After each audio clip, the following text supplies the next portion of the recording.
Chapter 732. In the Human King Palace, Feng Zichen sat on the throne and accepted the worship of the representatives of the human clan. At this moment, the news that he was the reincarnation of Emperor Gaochen had spread among the Daoyuo Taoist priests. Therefore, after knowing this, the human clan in the ancestral land, the human clan in the Seven Stars continent, the human clan in the Heaven realm, and the human clan in the Undying volcano, people from all walks of life sent representatives to the Shang capital to worship the human emperor. Even the Sorcerer clan, the Dragon clan, the Phoenix clan, and other Khanate clans sent representatives to the capital. For a time, the capital of the Shang dynasty became the focus of all living beings in the untainted land. Greetings, Your Majesty. Seeing the familiar face, the elders of the human clan in the palace knelt on the ground and kowtowed to Feng Zichen. Greetings, Your Majesty. Seeing this, the juniors of the human clan who had never seen Feng Zichen also knelt down and kowtowed. You may rise. Feng Zichen raised his hand gently and helped everyone up. Greetings, Your Majesty. After everyone got up, they kowtowed to Feng Zichen again. However, this time they did not kowtow. Yes, I'm back. Everyone, it's been a long time. Looking at the familiar faces below, Feng Zichen felt a little emotional. As time passed, there were fewer and fewer people in the human clan who were familiar with him. Perhaps if he did not show up for a long time, the human clan would forget him one day. Time. It was the most terrifying weapon in the world. First, he reminisced about the past glory of the human clan. Then they talked about business. Your Majesty, since you have become the human emperor, when will you go to the ancestral land and take control of the human emperor palace again? At this time, Feng Kangmeng stepped forward and asked. In his opinion, it was extremely inappropriate for Feng Zichen to still be in the capital of the Shang dynasty. Since ancient times, the human emperors had ruled the world from their ancestral palace. Only there, protected by the earth veins, the stars in the sky, and the chi of heaven and earth gathered there, was worthy of the identity of the human emperor. On the other hand, the imperial capital of the great Shang dynasty was merely the land of the king. It could raise the king of men, but it could not raise the emperor of men. The human emperor felt a little wronged here. That's true. It's been a long time since I've been to the human emperor palace. It's time for me to go back and take a look. Hearing this, Feng Zichen paused for a moment before replying. The human emperor palace was established by him back then. The rule of the human emperor ruling there was also set by him. Now that he had become Ren Huang, he naturally had to return to the human emperor palace. It was inappropriate for him to stay in human palace. Furthermore, even if all races were to pay homage to the human emperor, they would not come to the capital of Grand Shang. Instead, they would go to the ancestral land of the human race. Because this was the rule. Everyone pass down my orders. I will return to the human race's ancestral land soon, and take charge of the human sovereign palace. With a thought, Feng Zichen ordered. Yes. When everyone heard this, they naturally had no objections and responded in unison. After receiving the order, the next thing to do was to arrange for the human emperor to return to the human emperor palace, on the shore of the East Sea, in the human race's ancestral land. At this moment, there were tens of thousands of golden rays and multicolored light. Hundreds of Taoist priests of the human race appeared together and escorted an ancient emperor back to the ancestral land. Buzz, buzz, buzz. Sensing the familiar aura, everything in the ancestral land began to tremble. There was a faint sense of excitement reverberating in the air. The spirits prostrated themselves on the ground as if they were worshipping and welcoming the return of their emperor. Emperor. With the arrival of Feng Zichen, the human race in the ancestral land began to cheer and praise his name. It was as if they were expressing the joy in their hearts. Rumble. At this moment, the human race's ancestral land began to shake. Dazzling human path light shot up into the sky and shook the earth. The human path in the unseen world seemed to have been summoned and suddenly appeared in the human race's ancestral land. An indescribable yet extremely shocking power suddenly descended upon them. At this moment, the living beings in the ancestral land were all encouraged and gained great courage. The human path had descended. Although they did not notice any abnormalities, The moment the inspiring power descended, everyone understood that the human path had descended. Whoosh, wisps of light emerged from the void and condensed into a dazzling divine halo. It hung behind Feng Zichen's head, making him look even more sacred. This was the human path halo, a gift from the human path to Feng Zichen. With this halo, no one below the primordial chaos could hurt Feng Zichen. Under the primordial chaos, any divine abilities, spells, and curses were ineffective against him. In other words, only the power of the primordial chaos could break the protection of the human path halo and hurt Feng Zichen.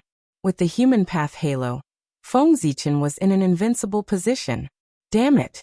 Why does the human path love him so much and give him such a divine ability? The arrival of the human path was such a big matter, so of course, it could not be hidden from the saints' perception. Therefore, they immediately looked over. Then they saw a scene that made them envious. The human path had given Feng Zichen the human path halo. With the saint's eyesight, it was not difficult to see the creator of the human path halo. This was an extremely powerful defensive divine ability that could be immune to all attacks below the primordial chaos. Even if it could not completely block a primordial chaos divine ability, it could weaken it by 20 to 30%. How could such a divine ability not be enviable? At the same time, this also intensified the saint's determination to oust Feng Zichen. He had not completely become the human emperor yet, but he already had such a phenomenon. If he completely condensed the human emperor Dao fruit, what would his phenomenon be like? Even the saints would have to retreat when they saw him. Human Emperor Palace. Since Yu the Great, no one had entered the Human Emperor Palace. At this moment, it finally welcomed its new master, who was also its original master, Feng Zichen.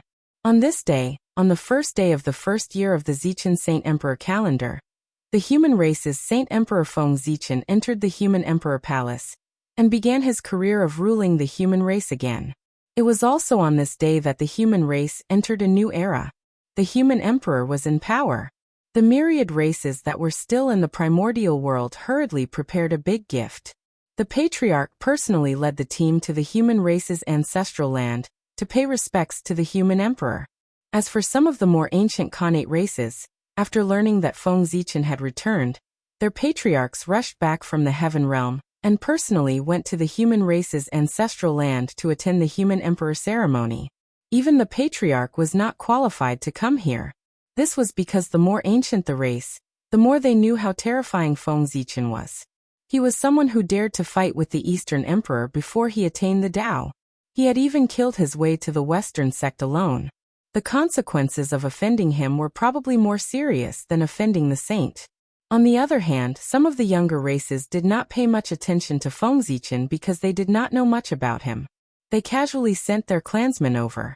However, no one dared not to pay respects to the human emperor, even though they did not pay attention to him. Even if the younger generation was not sensible, they were not fools. When they saw so many people of the older generation going to pay homage to the human emperor, they naturally understood that the other party had a great background and was far from being someone they could provoke. After the worship of the myriad races, Feng Zichen finally had time to deal with the human race's matters. Next, he began to carry out a bold reform of the human race. First, he had to repair the teleportation array. In the past, under Feng Zichen's suggestion, the ancestral Magus Emperor Jiang had used his supreme divine ability to set up teleportation arrays on all the space nodes in the primordial world, thus connecting the entire primordial world to the primordial world. This was a great achievement. Therefore, after completing this feat, the ancestral Magus Emperor Jiang had a deeper understanding of the Tao of space and obtained the opportunity to become a primordial chaos immortal. The appearance of the teleportation array was indeed convenient for all living beings in the primordial world. However, the good times did not last long. With the outbreak of the battle between the Magi and the demon race, it actually triggered a world-destroying catastrophe, causing the world to be in danger of being overturned. Since the world was about to be destroyed, those teleportation arrays naturally could not be spared. When the great divine abilities succeeded in saving the world, the teleportation array set up by the ancestral Magus Emperor Jiang was almost destroyed. After that, no one was willing to repair these teleportation arrays. Over time, this matter was gradually forgotten by the world. But now, in order to better develop the human race, Feng Zichen decided to repair those teleportation arrays and upgrade them as a whole. According to Feng Zichen's idea, he wanted to change those teleportation arrays into teleportation doors and create void passageways in the void to connect these doors to each other. This way, it would be more troublesome, but it was safer. With a stable spatial passageway, it would undoubtedly be much safer to carry out spatial teleportation. Perhaps even mortals could use the teleportation door to travel to the primordial world. The teleportation array set up by the ancestral Magus Emperor Jiang could be said to be exquisite. It displayed his achievements in the Tao of space. Even the current Feng Zichen did not dare to say that he could defeat him in the Tao of space. However, although the teleportation array was exquisite, humans could not use it. To be precise, mortals could not use it. When Dijiang set up the teleportation array, there were no mortals in the primordial world. The weakest ones were in the postnatal realm. For this reason, when ancestral Magus Emperor Jiang set up the teleportation array, he did not consider the feelings of mortals at all. In fact, he had never even considered the feelings of an acquired realm creature. The thinking habits of Khanate godfiends were all from the Khanate realm. As for those below the Khanate realm? Sorry, was there such a weak living being in the primordial world? No, that's not right. Could such a weak person be called a living being? These words seemed funny, but they were a true portrayal of that era. Ancestral Magus Emperor Jiang could ignore mortals, but Feng Zichen could not. This was because most of his people were mortals. Therefore, the plan to build a teleportation door and a spatial passageway had to be put on the agenda. Moreover, in order to increase safety and practicality, Feng Zichen also decided to build some spaceships to carry passengers. How should he put it? The so-called spatial door was similar to the airport in Feng Zichen's later life. The spaceship was equivalent to the plane in the later life. The void passageway was the later life's waterway. Its operation mode was exactly the same. However, one was a technological version, and the other was a Xianxia version. Building a complete transportation system in the entire human territory was a huge project, and it involved a lot of knowledge. With the power of the human race, it was definitely possible to complete it, but it would take a lot of time. Therefore, Feng Zichen decided to ask for external help. As the saying goes, there was a hierarchy of knowledge, and there was a specialization in the field. Professional matters had to be left to the professionals. That disciple of the Jie school became Feng Zichen's best choice. Firstly, the Jie school was most famous for array formations. Its famous disciples were all array formation experts. Secondly, the disciples of the Jie school were professionals in building teleportation arrays. They had enough experience. One had to know that the plan of the teleportation array was originally proposed by Xianqing. The first teleportation array was also created by him. In order to adjust the teleportation array, Xianqing had asked the disciples of the Jie school for help. Under the influence of their ears and eyes, the disciples of the Jie school naturally had a full understanding of teleportation arrays. The first teleportation network in the primordial world, the teleportation array that covered the entire East Sea, was built by the disciples of the Jie school. He believed that with this experience, it would not be difficult for the disciples of the Jie school to build a teleportation door system for the human race. Of course, the purpose of Feng Zichen asking the disciples of the Jie school to help was not as simple as building a teleportation door. This was just an excuse that could allow the human race to be related to the Jie school. In Feng Zichen's mind, there were many ideas from the future waiting to be realized. For example, Xianxia cars, telephones, networks, and so on, they all needed the support of array formations. And these could not be done without the help of the disciples of the Jie school. In Feng Zichen's eyes, the disciples of the Jie school were all talents like engineers who could complete his thoughts. As long as the disciples of the Jie school built a teleportation door for the human race, they would be related to the human race. After that, when Feng Zichen asked them for help again, the loyal disciples of the Jie school could not refuse. Over time, when the disciples of the Jie school created all the strange ideas in Feng Zichen's mind, they would be inseparable from the human race. Think about it. The results of the disciples of the Jie school had integrated into all aspects of the human race and become an indispensable part of it. At this time, who would believe that the Jie school had nothing to do with the human race? That was not the way to fool people. When that time came, the Jie school and the human race would be one. As for the Grand Master of Heaven, no matter how unwilling he was, he had to stand on the same side as Feng Zichen for the sake of the disciples of the Jie school. Feng Zichen was indirectly kidnapping the Grand Master of Heaven by kidnapping the disciples of the Jie school, so that he had no choice but to stand on his side. In the Fire Cloud Cave, Feng Zichen had once said that there was one of his people among the 5 saints. The reason why Fuxi looked at the East Sea was that he had guessed Feng Zichen's plan. The Jie school was in the East Sea. With an idea in mind, Feng Zichen immediately took action. He asked Feng Kangmeng to bring his letter to the East Sea to seek help from Xianqing. If he went directly to the Jie school, there was a high chance that Duobao would reject him. However, if he found Xianqing first, Feng Kangmeng would definitely succeed. Although Xianqing was no longer in the Jie school, his influence in the Jie school had not weakened at all. With his help, there was no reason for the Jie school to refuse. Chapter 733. Now that the Grand Master of Heaven was not in Jie school, Xianqing could be in charge of half of Jie school. That gave Feng Zichen a lot of room to operate. He could do whatever he wanted. Anyway, Duobao would not go against Xianqing. When the Grand Master of Heaven returned from Kunlun Mountain, he would probably realize that Jie school was no longer the Jie school he knew. Instead, it was the Jie school of the human race. When Feng Kangmeng rushed to the 3 Immortal Island, Xianqing already had a plan. He walked out of the cave abode calmly, and used a special method to gather the disciples of Jie school, who were familiar with him. Building a teleportation portal for the human race was a matter of great merit. Naturally, not everyone was qualified to participate. Those who could participate in this operation did not have to be virtuous. At the very least, they had to have no bad records. That was enough to exclude most of the disciples of Jie school. The disciples of Jie school were a mix of fish and dragons. There were ascetic cultivators who pursued the Tao wholeheartedly, carefree immortals who focused on studying the 100 arts, and quiet immortals, however. Most of them were demons and ghosts.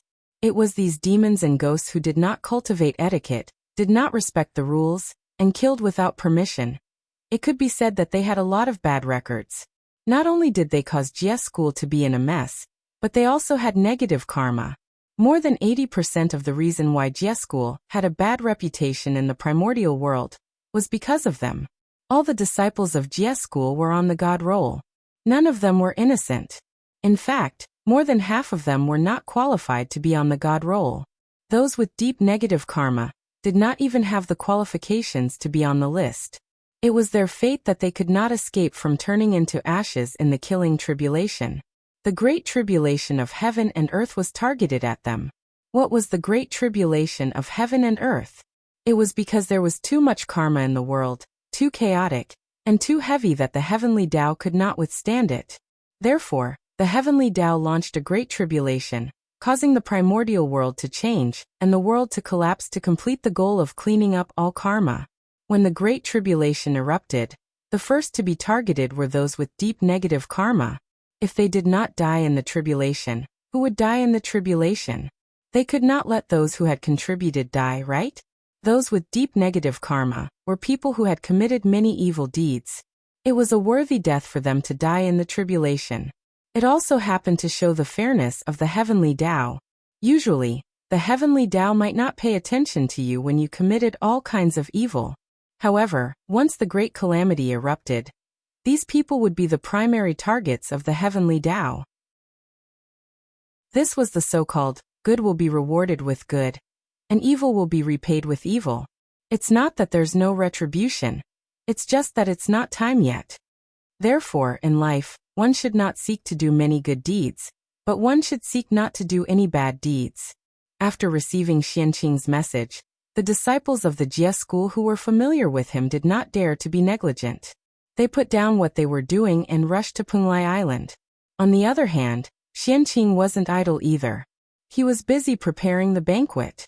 Since the disciple of the Jie school was here, of course, he had to entertain him first. After he was full, he could talk about business.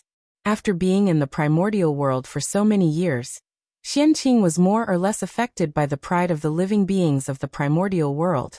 When he did things, he was quite particular about ostentation. Before the banquet began, he was already busy. First, he ordered people to go to the orchard to pick immortal fruits. Then, he ordered the boy to take out immortal pills and immortal wine. When Xianqing was done with his preparations, the disciples of the Jie school arrived one after another. The East Sea had an extremely perfect teleportation system. Therefore, it was very convenient for the disciples of the Jie school to come and go. The first to rush over was the three Xiao sisters, who were closest to Penglai Island. They were one of the most outstanding disciples of the Jie school. Then, it was the three true disciples of the Grand Master of Heaven, the goddess of Golden Spirit, the goddess of Wudong, and the goddess of Turtle Spirit. These three people had the best relationship with Xianqing. After all, they were the disciples that the Grand Master of Heaven had taken in before he became a saint. They were basically taught by Xianqing. It would be strange if they didn't have a good relationship. After these people, Zhao Gongming, Fairy Hanji, Fairy Rosy Cloud, and the other inner sect disciples also arrived. Although there were many disciples of the Jie school, only a few dozen people that Xianqing had his eyes on could be called over by him. They were either peerless talents, noble characters, or virtuous people. In short, they were all 1 in 100 people of the Jie school. Although these people were few, they could represent the entire Jie school. There were only a few other disciples who could stand shoulder to shoulder with them. Moreover, they were all negative karma and were not valued by Xianqing. After everyone arrived, the banquet began. During the banquet, Xianqing was not in a hurry to talk about business with everyone. Instead, he drank and had fun with everyone first.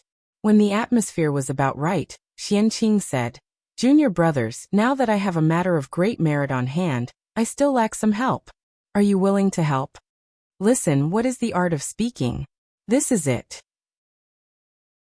Feng Zichen was clearly the one who asked for help from the Jie school.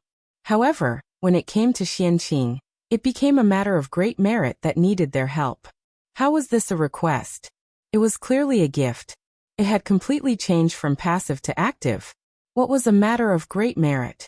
It was something that was beneficial to the primordial world. Once they participated in such a matter, everyone would more or less be able to share some merit after the matter was completed. And merit was a hard currency in the primordial world. When everyone heard that, they immediately became excited and asked, "Eldest senior brother, don't keep us in suspense. Quickly tell us what the good thing is. Wasn't it a good thing to be able to obtain merit?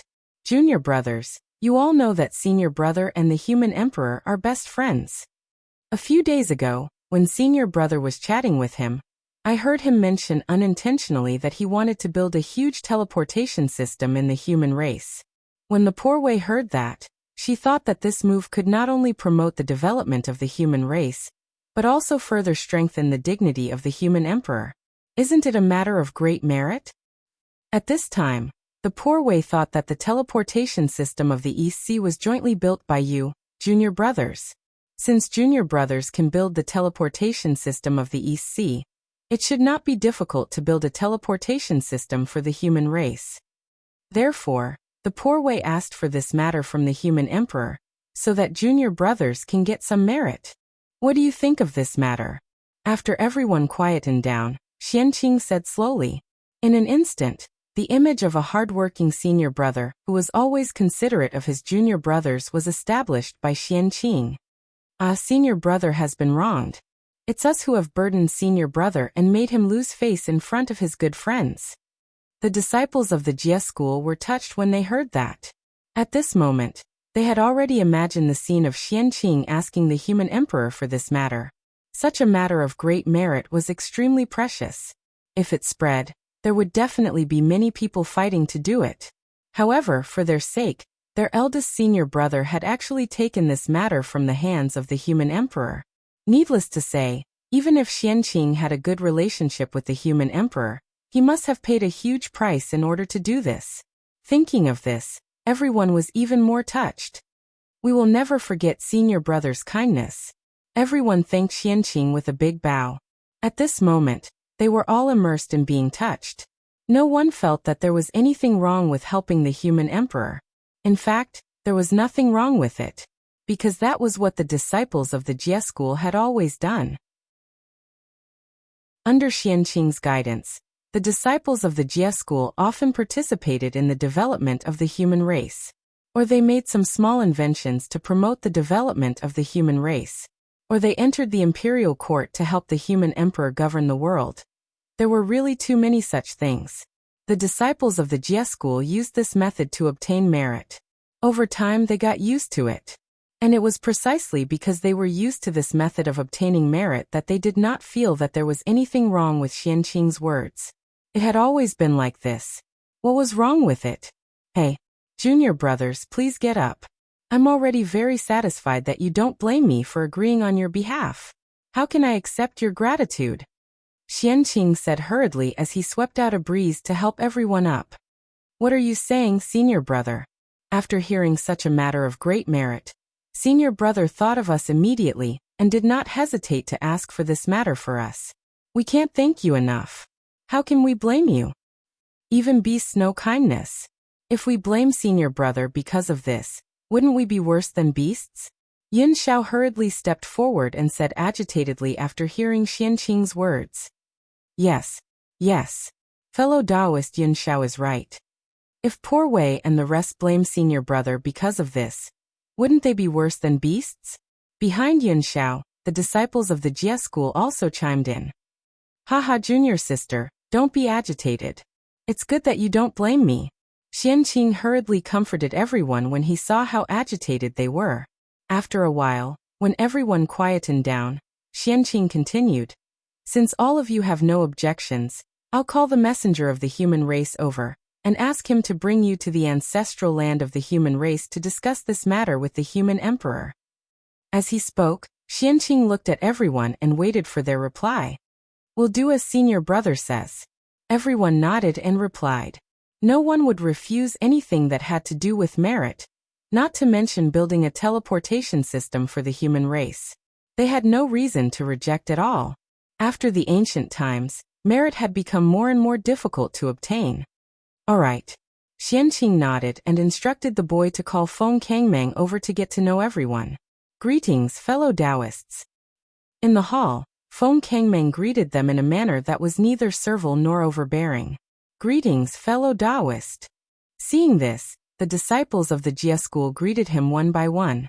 In front of Feng Kangmeng, the disciples of the Jie school did not dare to be arrogant.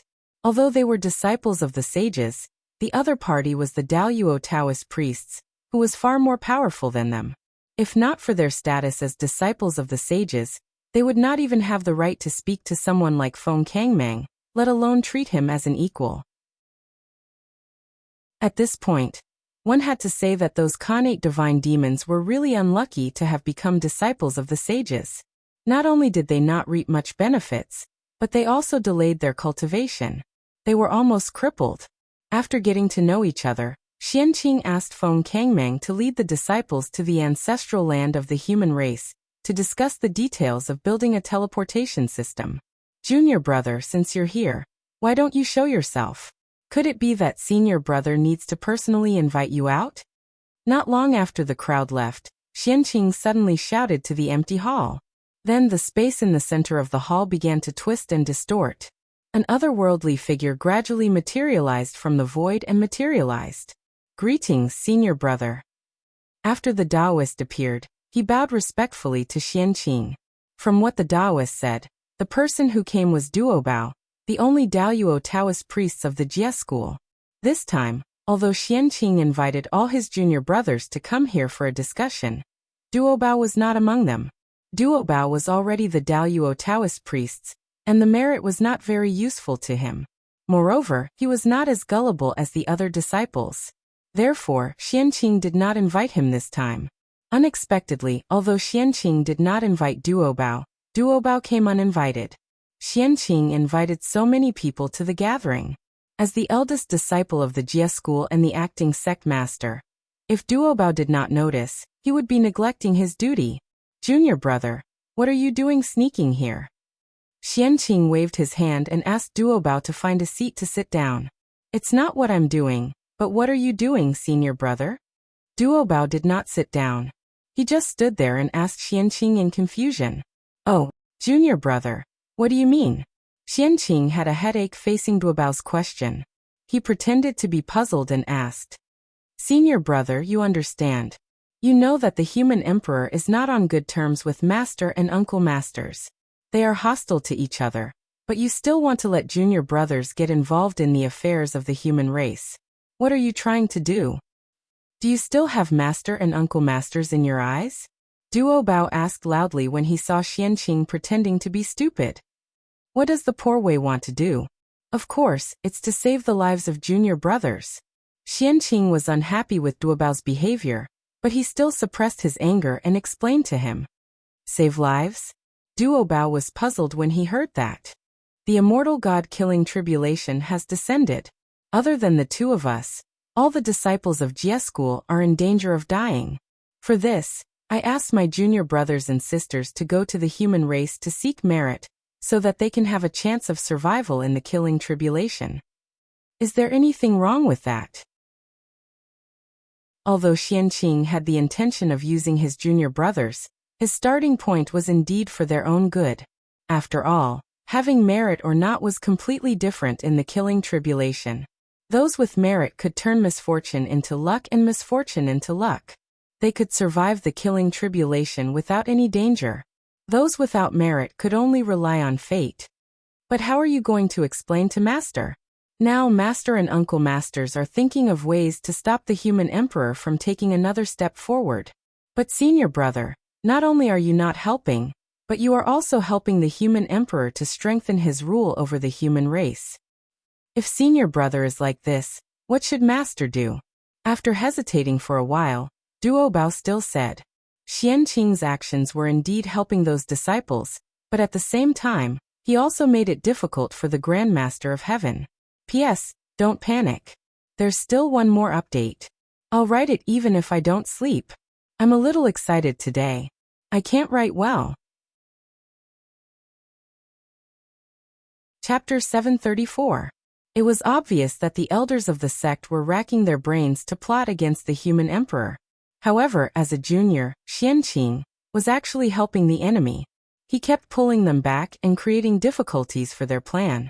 Was that appropriate? Obviously not. There's nothing to explain about that. Even if the poor way doesn't let the junior brothers do it, someone else will take over the matter of building a teleportation system for the human race. In the end, it will be done by the human emperor and become his merit. Since the outcome is already decided and we can't change anything, why can't the disciples of the Jie school complete this matter of great merit? It's better to let the disciples of the Jie school benefit than to let outsiders benefit, right? Since Xianqing dared to let the disciples of the Jie school go to the human race to help, he must have thought of an excuse in advance. He would not let anyone catch him. Just as Xianqing had said, the matter of the human emperor building a teleportation system for the human race was a foregone conclusion. Outsiders could not change or destroy it. The karma of destroying great merit was so strong that ordinary people could not bear it. Because they could obtain merit, if the disciples of the Jie school did not go, there would be plenty of people in the primordial world. The human emperor did not have to worry about not being able to build a teleportation system.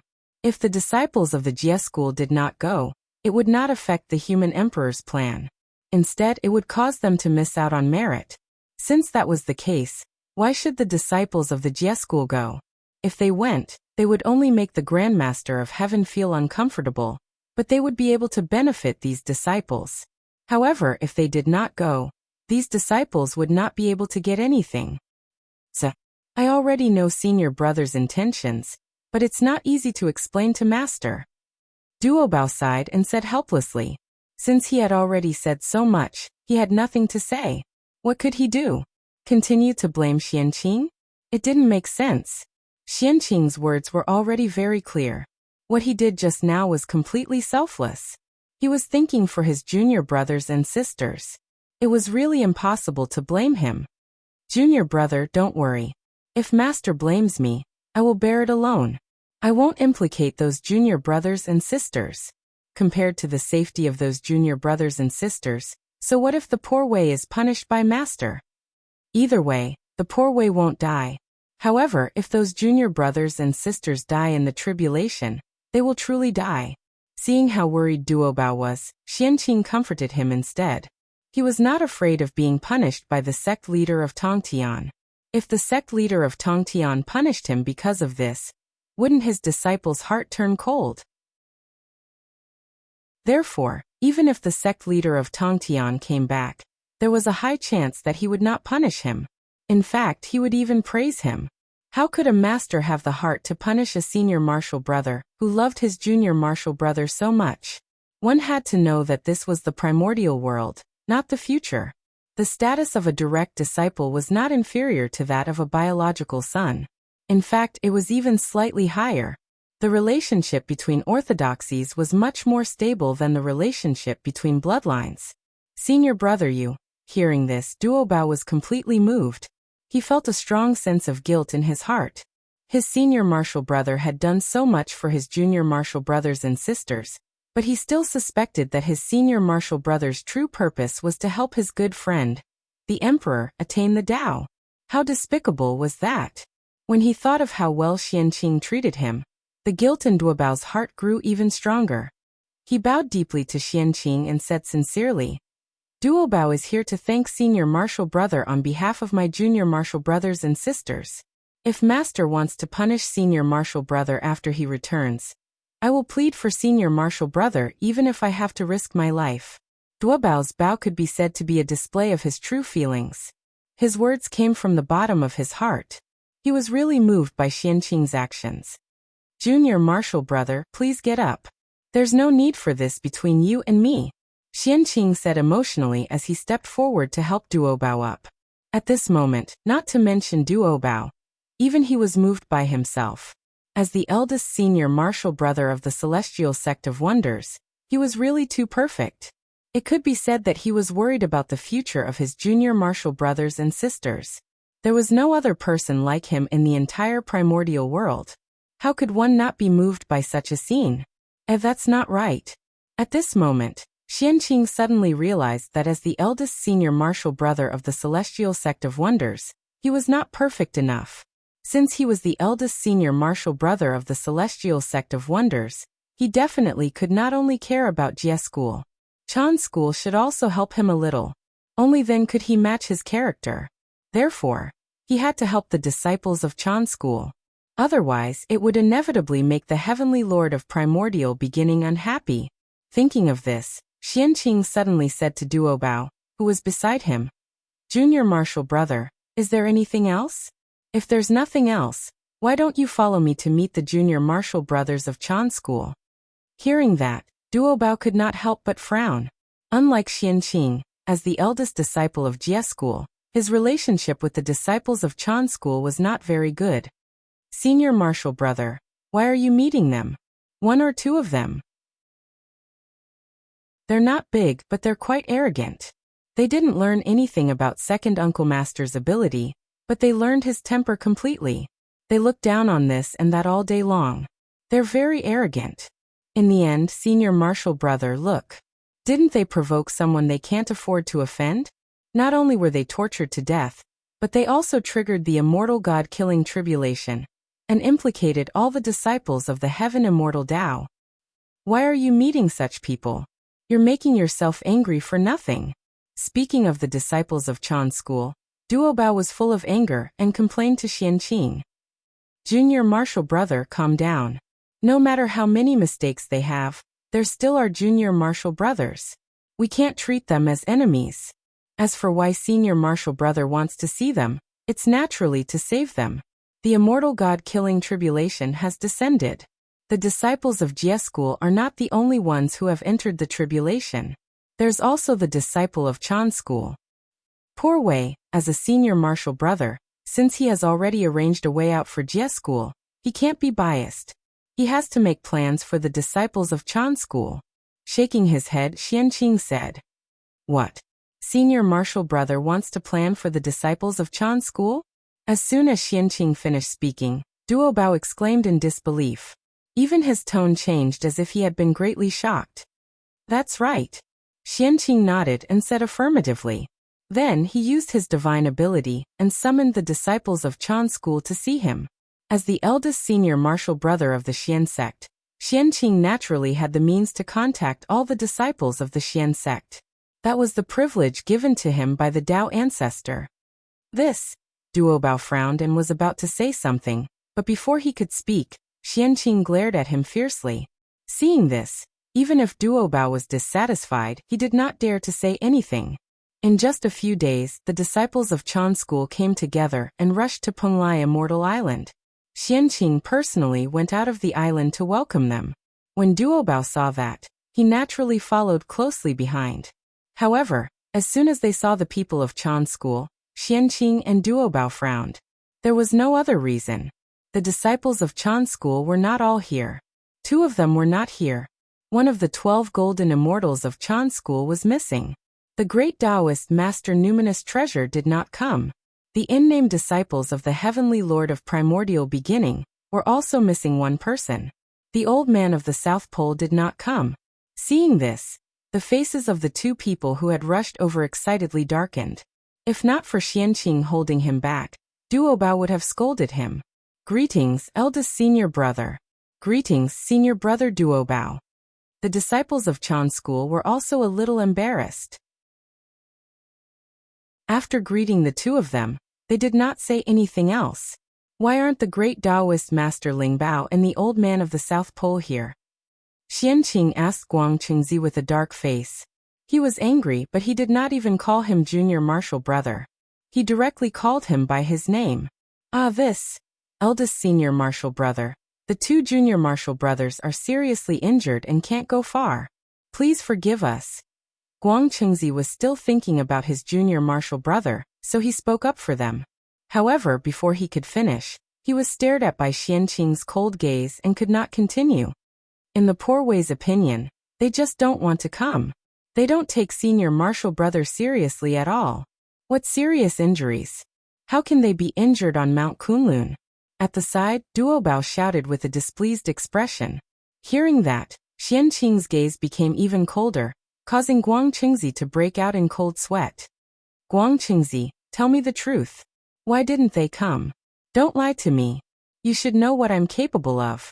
Senior martial brother's pre-celestial divination was taught by senior martial uncle. Staring at Guang Qingzi, Xianqing asked word by word. This. Under Xianqing's gaze, Guang Qingzi felt a lot of pressure. He did not know how to answer.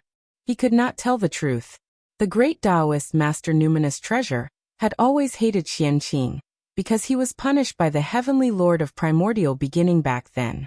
Therefore, he found an excuse not to come when Xianqing summoned him. As for the old man of the South Pole, after his identity as the Khanate Star God was abolished, he was a little depressed and could not raise his spirits about anything. Therefore, he did not come. The old man of the South Pole was fine, but the great Taoist Master Numinous Treasure was a little troublesome. If he told the truth, would Xianqing let him go? Junior martial brother South Pole's Tao heart was injured and has been in seclusion. As for junior martial brother Numinous Treasure, he is. At this point, Guang Qingzi could not continue.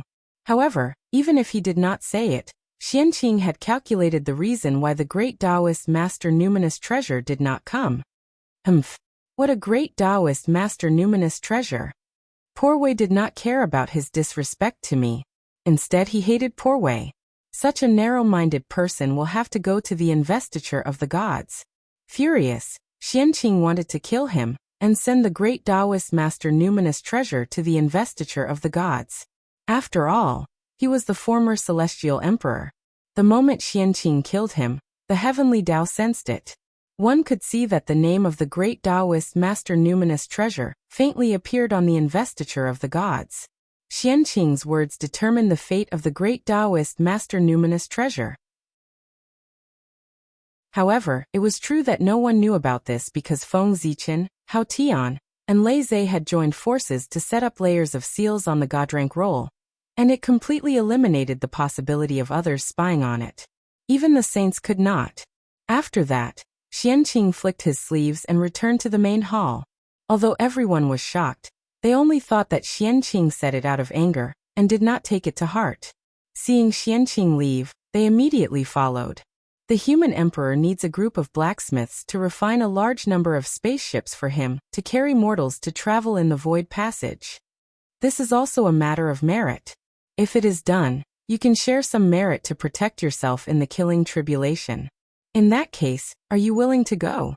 In the hall, Xianqing suppressed the anger in his heart, and said to the disciples of the Chan sect, "The primeval Lord of Heaven was good at blacksmithing, and so were his disciples.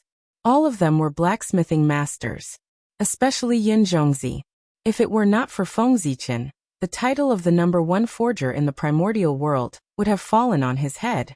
The spaceships refined by the disciples of the Chan sect would definitely meet all of Feng Zichen's requirements. Building a teleportation system for the human race was a merit. Refining a spaceship that matched it was also a merit.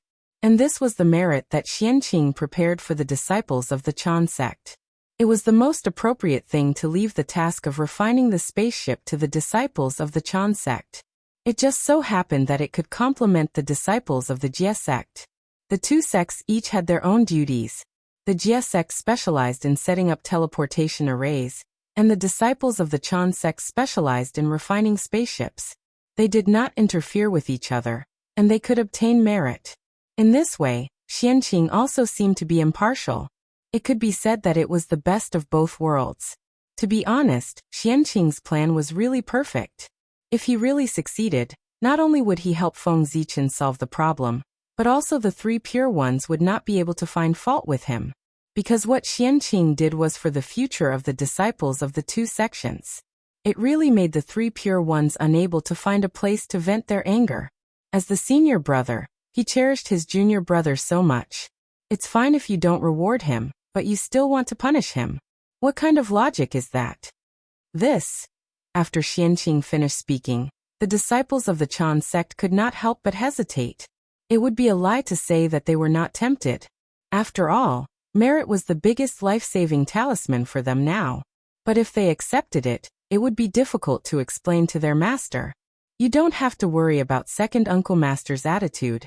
Since senior brother mentioned this matter, he will naturally bear all the consequences. Seeing that they were hesitating, Xianqing knew what they were thinking, so he vouched for them. This, Xianqing had already said so, but the disciples of the Chan sect still did not make up their minds. The influence of Heavenly Lord Yuanshi on them was still too great. Think about it carefully. If you are willing to take this merit, go to the ancestral land of the human race within 100 years. If you are not willing, pretend that senior brother did not mention this matter. Okay, you can go back. With that, Xianqing waved his hand and asked them to leave. They could slowly make a decision after going back. Xianqing was not surprised by their attitude. To be more precise, everything was under his control. If the disciples of the Chan sect listened to him like the disciples of the Jie sect, the three pure ones would not be separated. Xianqing was sure that even if he told the disciples of the Chan sect how to obtain merit, there would not be more than half of them who would go to the ancestral land of the human race. The disciples of the Chan sect had a different way of thinking from others. It was difficult for outsiders to understand. Only they could guess it. Xianqing could only guess roughly. At this time there was a problem. Xianqing knew that he could not persuade the disciples of the Chan sect. So why did he do something useless? The answer was naturally that he was putting on a show. He was putting on a show for the three pure ones to play the role of a responsible senior brother. Moreover, he had worked hard to plan for the disciples of the Chan sect. Heavenly Lord Yuanshi naturally had to accept his kindness. As for whether the disciples of the Chan sect would accept his kindness, that was another matter. Chapter 735. In the ancestral land of the human race, after Feng Zichen sent away the disciples of Jie school, he welcomed the disciples of Chan school. Just as Xianqing had expected, not all the disciples of Chan school had arrived. Only 3 people came. Yin Zhongzi, perfected Huanglong, and perfected Lord Qingxiu. Yin Zhongzi had attained the Tao in the Khanate White Cloud. He was a born perfected immortal. However, he became a disciple a little late. He entered after the 12 golden immortals. Therefore, although he was favored by the heavenly Lord of primordial beginning, he was only accepted as an in-name disciple. Since he was an in-name disciple, he had much more freedom. He did not have to worry about the heavenly Lord of primordial beginning like the 12 golden immortals of Chan school. Perfected Huanglong was from the dragon race. With Feng Zichen's identity as the grandson-in-law of the ancestral dragon, how could perfected Huanglong not come after hearing that he needed help? Feng Zichen did not expect the two of them to come. However, the arrival of perfected Lord Qingxiu surprised him. To be honest, Feng Zichen had always suspected that perfected Lord Qingxiu was the incarnation of the Grand Pure One. Look, even their names are so similar. Unfortunately, Feng Zichen could not find any evidence. However, it did not matter. Regardless of whether perfected Lord Qingxiu was the incarnation of the Grand Pure One, it was not an important matter to Feng Zichen. At that moment, the most important thing was that they could help Feng Zichen. The refining techniques of the disciples of Chan school were unique in the primordial world. Especially Yun Zhongzi, who had obtained the true teachings of the heavenly Lord of primordial beginning. With them around, the human spacecraft would definitely set sail successfully. After arranging the construction of the teleportation system, and the specific matters of refining the spacecraft to the disciples of Jie school and Chan school, Feng Zichen did not care anymore. If they did not do these things well, they would ruin the reputation of the heavenly Lord of primordial beginning and the Grandmaster of Heaven. Therefore, Feng Zichen was not worried that they would deal with the matter. He could use them boldly. For the sake of saving face for primeval Lord of Heaven and Tong Tian, the disciples of both sects would try their best to complete the mission. There was no need for them to play tricks on such matters. Compared to tricking Feng Zichen, it was obvious that the dignity of the saints was more important. Tricking Feng Zichen would only delay him for some time at most. However, the price that the two sects had to pay was the reputation of Chan school and Jie school. This transaction was not worth it at all. The dignity of the saint and the reputation of the three sects were far more valuable than he had imagined. Saints were immortal and indestructible. What they cared about the most was their face. If you dared to embarrass them, they would dare to make you wish you were dead. Thinking about Di Juntai, because he looked down on Taoist Kundi, he ruthlessly humiliated him. In the end, he held a grudge in his heart and used the matter of the 10 golden crows to plot against him to death. From this, it could be seen how much importance the saint attached to his skin. Pass down my order. Gather all the Daoyuo Taoist priests of the human race, and come to the human emperor's palace for a discussion. On this day, Feng Zichen's order suddenly came from the human emperor's palace, which had been peaceful for a long time. He wanted to gather all the Daoyuo Taoist priests of the human race. For a moment, the entire primordial world was alarmed. All the experts looked at the ancestral land of the human race, and paid attention to the human emperor's movements. What was the human emperor doing? Ever since he entered the ancestral land of the human race, he had been living in seclusion, and did not do anything. But now, he suddenly summoned all the Daoyuo Taoist priests of the human race to the human emperor's palace to see him. What was he doing? Was he going to sweep through the 10,000 races? Or was he going to start a war with the saints? Everyone could not help but look forward to the human emperor's next move. But what happened next made everyone a little dumbfounded. They did not have the mood to watch the show at all. Especially those who had a bad relationship with the human race. They were even more terrified. Because the human emperor gave an order.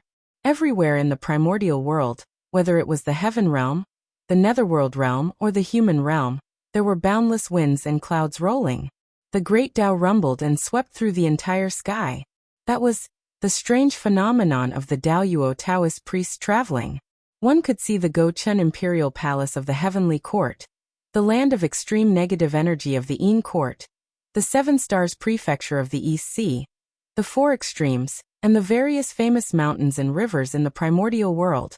There were Daoyuo Taoist priests of the human race, who walked out and rushed to the ancestral land of the human race in response to the human emperor's order. If one counted carefully, there were no less than 500 Daoyuo Taoist priests rushing to the ancestral land of the human race. Seeing this scene, the mighty figures of the primordial world all gasped in their hearts. Was this the foundation of the human race? It was really too strong. They already had some of the aura of the magi and demons.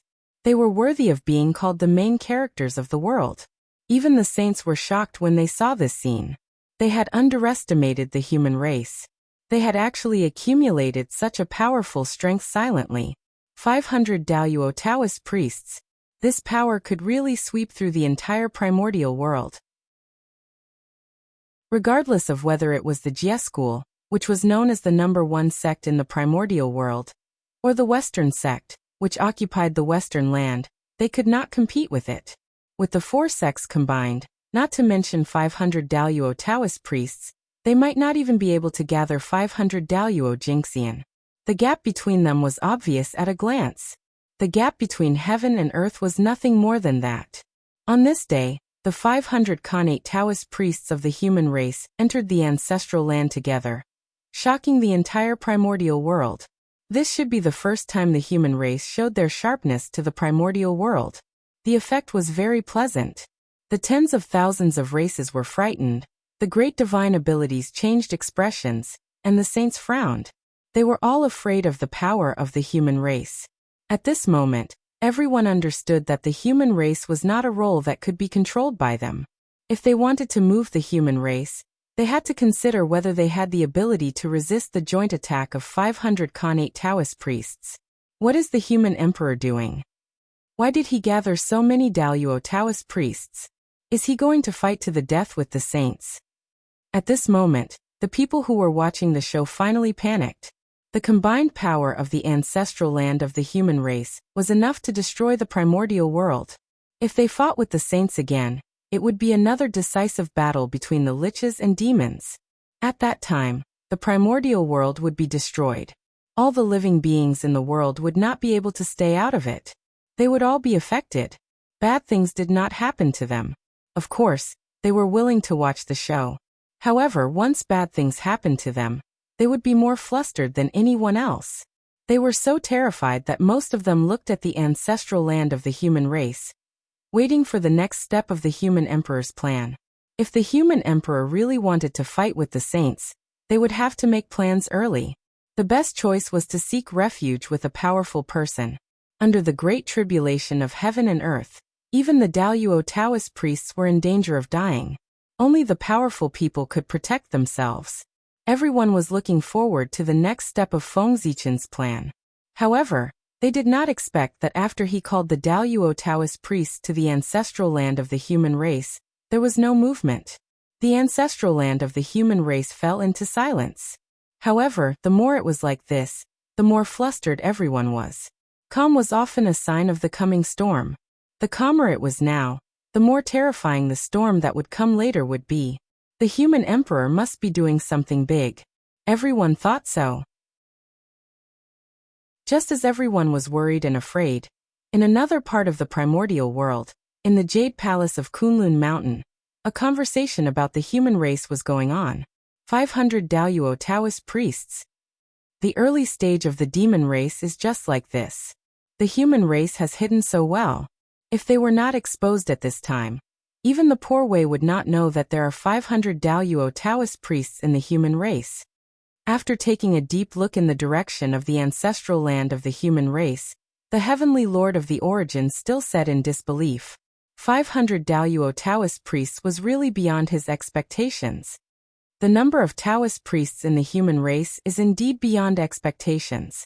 The poor way also calculated that although there are many Daluo Taoist priests in the human race, there should not be more than 300 of them. But now 500 Daluo Taoist priests in the human race have appeared, which is more than 200 more than the poor way expected. It seems that we have underestimated fellow Taoist Gaochen. He must have some means to hide from our senses, so that we can't detect the breakthrough of the human Taoist priests. After the heavenly lord of the origin finished speaking, the Grand Pure One said, as the most proficient schemer among the saints, he had been secretly paying attention to the human race. Every time a Daluo Taoist priest was born in the human race, he would secretly remember it. However, even so, he still missed more than 200 of them. Obviously, the Grand Pure One's methods were not as brilliant as Feng Zichen's. Otherwise, such a situation would not have happened. Fortunately, after the battle between the Magi-demon race, the environment of the world degenerated from the Khanate era to the postnatal era, making it harder and harder to attain the Tao. If not for that, the number of Daoyuo Taoist priests in the human race would have doubled. At this moment, Taoist Kundi suddenly said with a look of fear. That was because he thought of a possibility.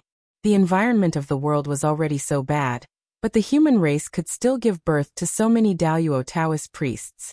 What if the world did not change? What would happen to the human race? They would probably be as powerful as the Magi-demon race. As soon as he said that, everyone immediately fell silent as they thought of that possibility. Moreover, who can guarantee that these 500 Daoyuo Taoist priests are all the Taoist priests in the human race? The Gaochen is good at scheming. Why would he expose all his trump cards in front of the world? After a moment of silence, Saint Jie-in said leisurely. Hearing that, everyone's heart skipped a beat. That's right, the Gaochen was such a smart person. Why would he expose his trump cards when the situation was unclear? There must be other Daoyuo Taoist priests in the human race hiding in the dark. Thinking of that, everyone was even more determined to suppress the human race. The human race had become a big problem. If they did not suppress them, they would probably become another Magi-demon race. Why do you think the human emperor would summon the Daoyuo Taoist priests to the human race's ancestral land with such great fanfare? Wouldn't it be better to summon them secretly? Is he provoking us by doing this? As if he had thought of a possibility, the Grand Master of Heaven said. He could not help but think so. It was obviously more appropriate to summon the Daoyuo Taoist priests in secret. However, Feng Zichen wanted to do the opposite. He summoned everyone to the human race's ancestral land with great fanfare, and made everyone know about it. This move. It was quite a show of force to the saint. Just as the saint decided to suppress him, Feng Zichen pulled out hundreds of Daoyuo Taoist priests. His intention was very clear. He wanted to go against the sage. What's the big deal? Not to mention provocation. Even if he really attacked, it's not like he wouldn't dare. Hearing the Grand Master of Heaven's guess, Taoist Kundi said indifferently. In this world, was there anything that Gaochen did not dare to do? Just provocation was already giving the saint a lot of face. If it was in the past, he would have directly attacked. In the untainted land, Feng Zichen was the only one who dared to attack a sage without a word. Even Dijun and Dijiang were not so arrogant. That's true. The Grand Master of Heaven thought about it and agreed. Emperor Gaochen was famous for being arrogant. Before he attained the Tao, he dared to fight with Tai. After he attained the Tao, he had repeatedly clashed with the saint, and did not suffer much.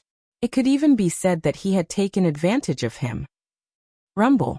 Just as the 5 saints were discussing Feng Zichen, a huge fluctuation suddenly came from heaven and earth. The saints felt something and looked up at the sky. They saw the Xianhuang merit qi gathering in the sky and descending toward the human race. Seeing this, the 5 saints were stunned at first, but they immediately understood what had happened. Feng Zichen's plan had succeeded. The disciples of the Chan school and the Jie school had completed the construction of the human race's teleportation system and officially put it into operation. For this, heaven and earth had specially given merit to reward the disciples of the 2 schools. Good job, Xianqing. Taoist Grand Master of Heaven really taught a good disciple. After being stunned for a moment, Taoist Kundi shouted at the Grand Master of Heaven with a face full of anger. The saints knew everything in the world with just a thought. Xianqing's plan could not be hidden from their senses.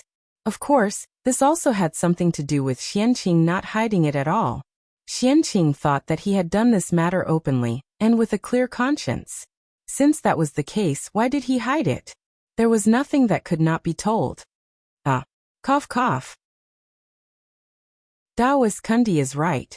Xianqing's actions are indeed a little too much. When we return to Golden Ao Island on behalf of the poor Wei, we will definitely punish him severely. To be honest, after learning about Xianqing's plan, the Grand Master of Heaven's first reaction was not anger, but joy. Look. He almost laughed out loud just now. Xianqing's plan could be said to have solved one of the Grand Master of Heaven's worries. Ever since he returned from the Purple Cloud Palace, he had been worried. The Grand Master of Heaven knew what his disciples were like. Therefore, he also knew that some disciples were destined to be on the God roll, and some would die in the tribulation. The Grand Master of Heaven had already planned to give up on these disciples. But his outstanding disciples, such as the 3 direct disciples, the 3 Shao immortals Zhao Gongming, and the like, should not be on the roll. Therefore, the Grand Master of Heaven had been thinking of ways to protect them. But he did not expect that before he could think of a way, Xianqing had already solved it for him. How could the Grand Master of Heaven not be happy? It was just that he did not want to laugh out loud because of the occasion. He had to pretend to be angry for everyone to see. Seeing that the Grand Master of Heaven almost laughed out loud, Taoist Kundi was undoubtedly even angrier. P.S. There's one more update, but it's very late. So go to sleep. You can read it tomorrow. Chapter 736. What was Xianqing trying to do? They were thinking of ways to deal with the North Star, but not only did Xianqing not want to help, he even stabbed them in the back. Now, the North Star had completed this matter of great merit with the help of the disciples of the 2 sections. It was undoubtedly one step closer to achieving the Tao fruit of the human emperor, and became more difficult to deal with. Xianqing was stabbing them in the back this time. Originally, when they were dealing with the North Star, they did not know where to start. Now that Xianqing did this, it undoubtedly made it more difficult for them to deal with the North Star. That was unbearable. All right. Taoist Kundi, don't say any more. Poor Wei and the others will teach Xianqing a lesson after this matter is over. At that moment, the Heavenly Lord of Primordial Beginning said unhappily. He was very angry, very angry. Of course, he was not angry at Xianqing but his disciples. The Heavenly Lord of Primordial Beginning was very satisfied with Xianqing. Looking at his performance in this matter, no one could find any fault with it. He was impartial between the Jie sect and the Chan sect. That made the Heavenly Lord of Primordial Beginning very satisfied. There was no difference between sects in his heart, and only the disciples of the Xian sect in his eyes. That was the demeanor of the eldest senior brother of the Xian sect. The more satisfied he was with Xianqing, the more dissatisfied the Heavenly Lord of Primordial Beginning was with his disciples. What people were most afraid of was comparison. Compared to Xianqing, the disciples of the Chan sect could not stand it at all. Look, Xianqing had taken the initiative to send merit to them, but the disciples of the Chan sect did not want it. Are they stupid? The moment he knew that the disciples of the Chan sect had chosen, the Heavenly Lord of Primordial Beginning really wanted to call his disciples over and ask them loudly, "Are you stupid? Why don't you go to heaven if you don't want merit that is sent to you?" But he could not. He cared about his reputation. Even if his disciples were in the wrong, he could not reprimand them in front of everyone. Let's not talk about this anymore. Even if Xianqing does not let his disciples do it, the human emperor will find someone else to do it. It will not affect his plan. So, it's meaningless to talk about Xianqing's merits now. It's better to think about how to deal with the North Star. Seeing that the Taoist Kundi still wanted to say something, the Heavenly Lord of Primordial Beginning's words. In his opinion, what Xianqing did this time was not wrong. Instead, it was meritorious. When he saw that things were not going well, he immediately changed his attitude and went with the flow, thinking that he was seeking the greatest benefit. That was very in line with the way the Grand Pure One dealt with the world. The success of the North Star plan was inevitable. Seeing that he couldn't stop them, Xianqing decided to join in and seek benefits for his side. This was obviously the way of a smart person. It was also the most practical method. The Grand Pure One was the most practical person among the saints. He always looked at the results, not the process. As long as the result was beneficial to him, the process did not matter at all. Taoist Kundi was not an iron-headed person. Since the 3 Pure Ones had said so, he naturally would not pursue the matter. 500 Daoyuo Taoist priests. This force is beyond our control. If we want to deal with the human race, we can only rely on external forces. In order to prevent Taoist Zhu Ti from being surrounded by the 3 Pure Ones, Saint Jieyin hurriedly changed the topic. External force? Could it be demon race? Hearing Saint Jieyin's words, the Grand Pure One seemed to have understood something and looked at him inexplicably. This fellow was a little black-hearted. He actually thought of using the demons to deal with the human race. There were not many external forces that could threaten the human race in the entire primordial world. It was not difficult for the Grand Pure One to guess. Apart from the 3 Khanate races, there were only the Magi and demon races. The 3 Khanate races and the Magi were allies of the human race.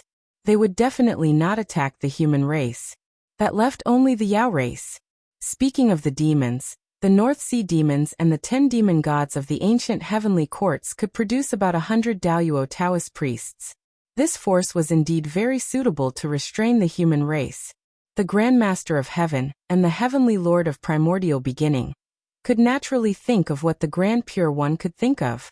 They looked at Saint Jieyin with strange gazes as if they were meeting him for the first time. This Saint Jieyin was quite something. He did not expect that under his compassionate appearance, he was also hiding a belly full of evil tricks. One could not judge a book by its cover. Using the demons to deal with the humans was not just bad. It was so bad that smoke was coming out of it. No matter who won or lost, it was a good thing for the saints. It would be even better if both sides suffered heavy losses. Be it the demons or the humans, they were all targets that the saints wanted to suppress. That was because they could shake the ruling position of the saints. While the saints were thinking this, what Saint Jieyin said next gave them a huge shock.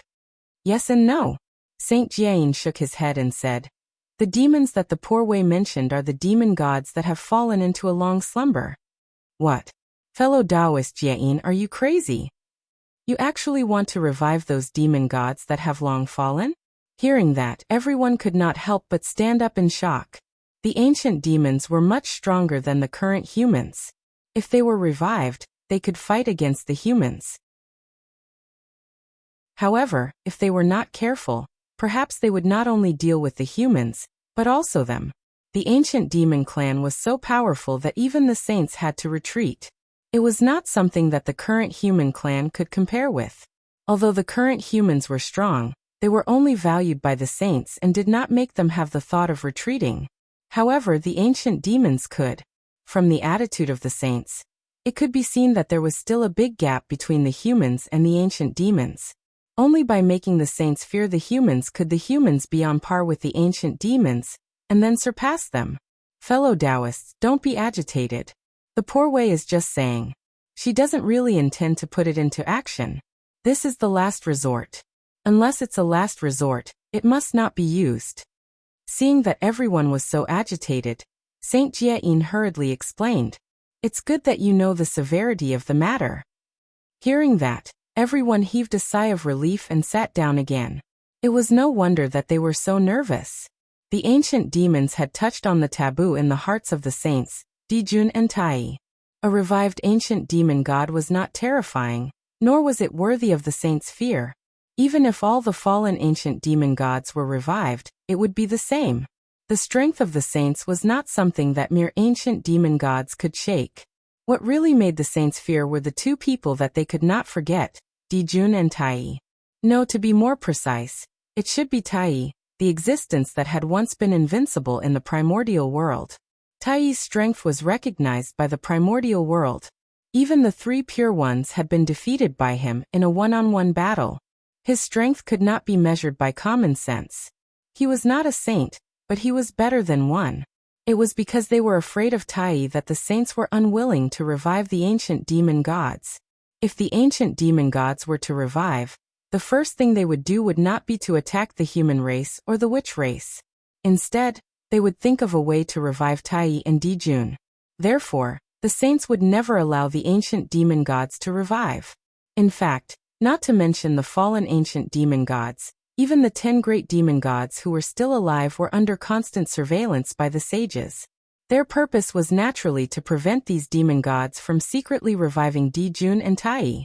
To this day, there was still no news of Dijun and Tai in the primordial world. This was the work of the saints. In an unknown corner of the primordial world, the saints had set up countless methods to prevent the return of Tai and Dijun.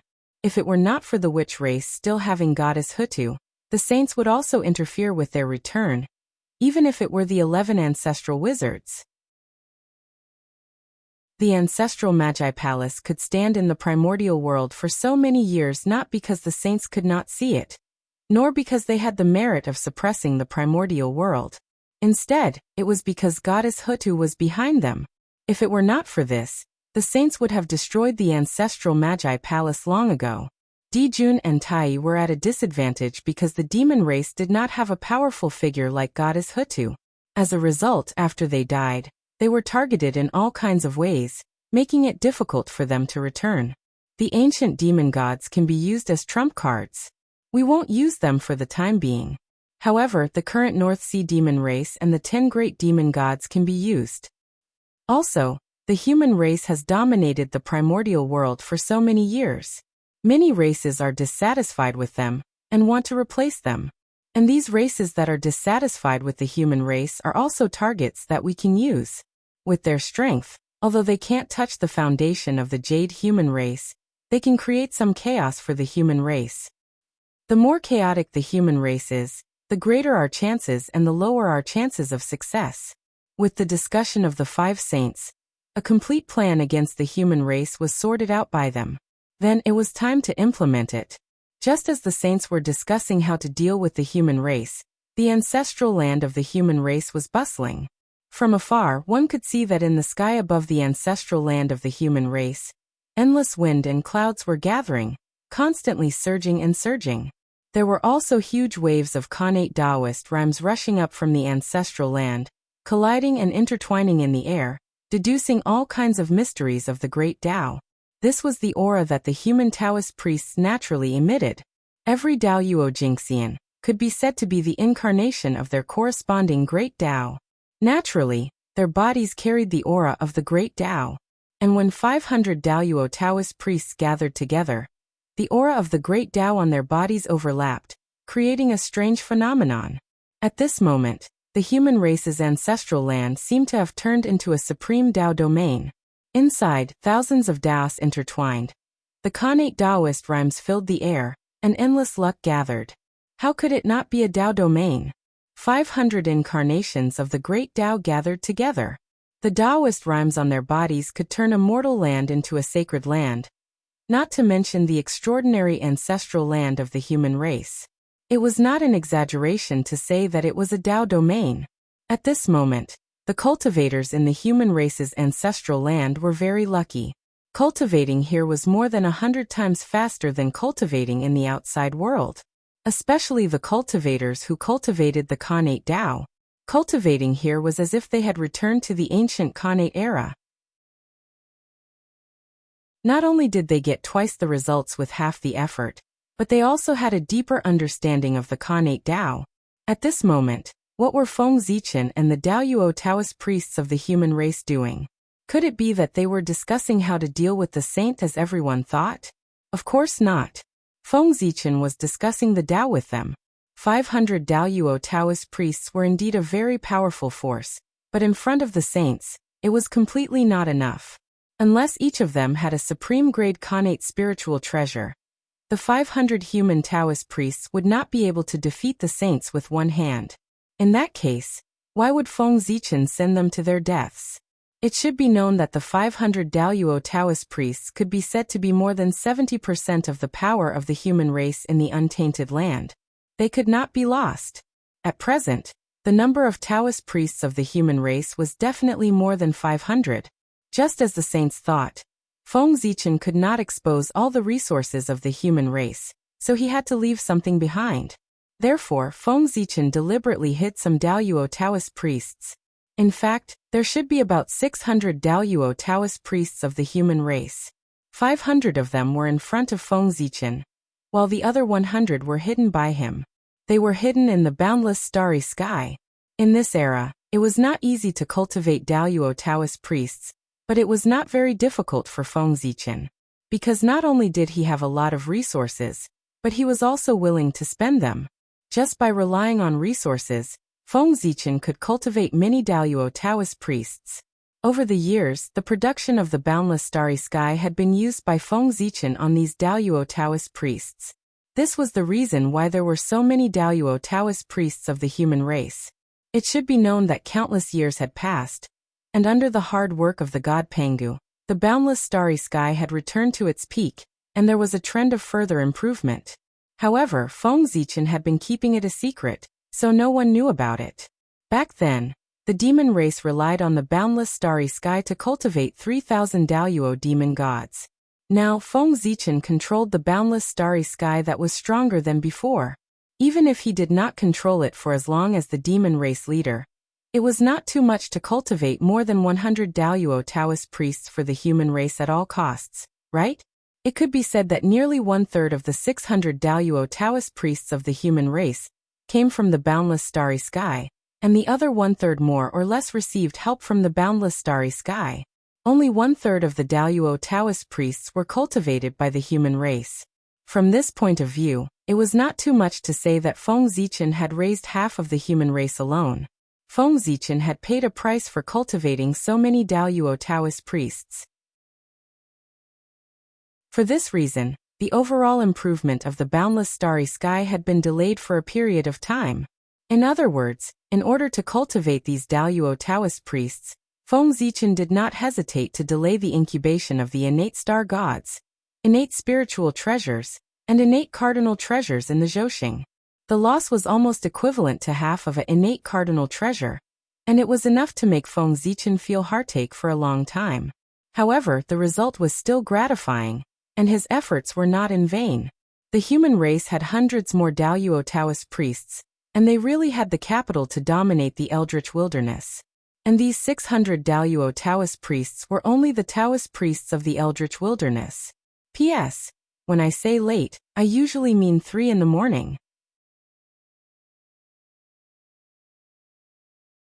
Chapter 737. Outside the primordial world, in the realm sea, there were still 400 Daoyuo Taoist priests of the human clan. These were all direct descendants of Feng Zichen, the foundation of the path of gods and demons, and the greatest trump card of the human clan. In total, there were more than 1,000 Daoyuo Taoist priests of the human clan. Although this force was still incomparable to the shaman and demon clan at their peak, it was definitely enough to contend with them. The human clan had already risen. But this was not enough. Although the human clan was becoming stronger, the saints were not standing still. They were also becoming stronger. If the saints had just attained the Tao, with the current strength of the human clan, they might not be afraid of the saints. But now it was obviously not possible, because the current saints were much stronger than the saints of that time. If the human clan did not want to be afraid of the saints and get rid of their control, they had to continue to become stronger. Become stronger. Become stronger. Become stronger again.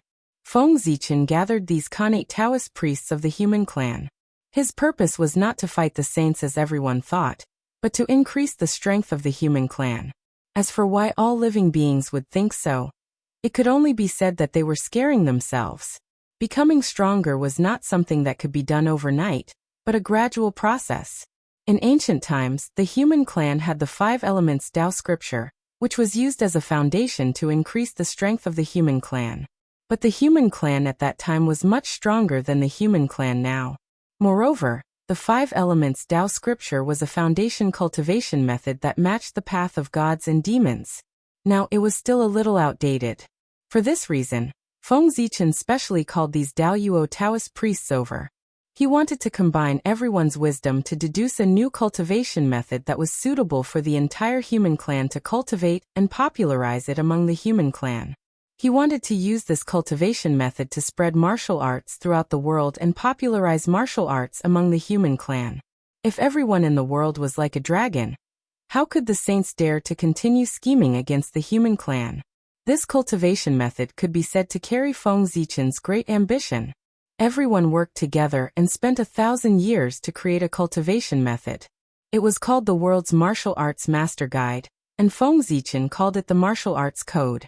With the martial code completed, Feng Zichen first engraved it on the heavenly steel of martial arts. Then he used a supreme divine ability to scatter it all over the human race for the human race to browse. As soon as the martial arts codex appeared, the human race's luck shook. Although it didn't increase by much, it became more stable. Compared to the slight change in the human tribe's providence, the change in the martial path's providence was much greater. It increased by several times, overshadowing the heavenly immortal Tao in one fell swoop before gradually coming to a stop. And this was only the beginning. With the popularization of martial arts in the human race, the fate of martial arts would become stronger and stronger until it was replaced by the immortal Tao of the celestial sect, and became the mainstream of the untainted land. After deducing the martial arts codex, Feng Zichen did not let everyone leave. Instead, he pulled them along to deduce the human path abhijna. What was the human Tao divine ability? It was a divine ability that was useful to the human race. God for human use. Feng Zichen wanted to integrate the divine ability into the daily lives of the common people. Cultivators could soar through the clouds and summon the wind and rain. But mortals could not. A cultivator could travel between a city and a place in a short time, but a mortal would need several days or even several months to do so. Cultivators could not eat or drink, but mortals could not. Cultivators did not need to work at sunrise and rest at sunset, but mortals had to. And what Feng Zichen wanted to do was to change this situation. He wanted to study some divine abilities to save the ordinary human race from endless labor, so that they would have time to cultivate martial arts. Feng Zichen popularized martial arts, causing the human race to enter the stage of cultivation.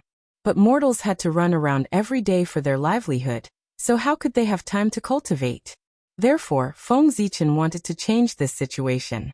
The human path abhijna was born for this. Integrating the abhijna into the daily lives of ordinary people would help them reduce the time they had to work and have more time to cultivate. To put it bluntly, the so-called human path abhijna was the xianxia version of high-tech. When there was a drought, use the abhijna to rain.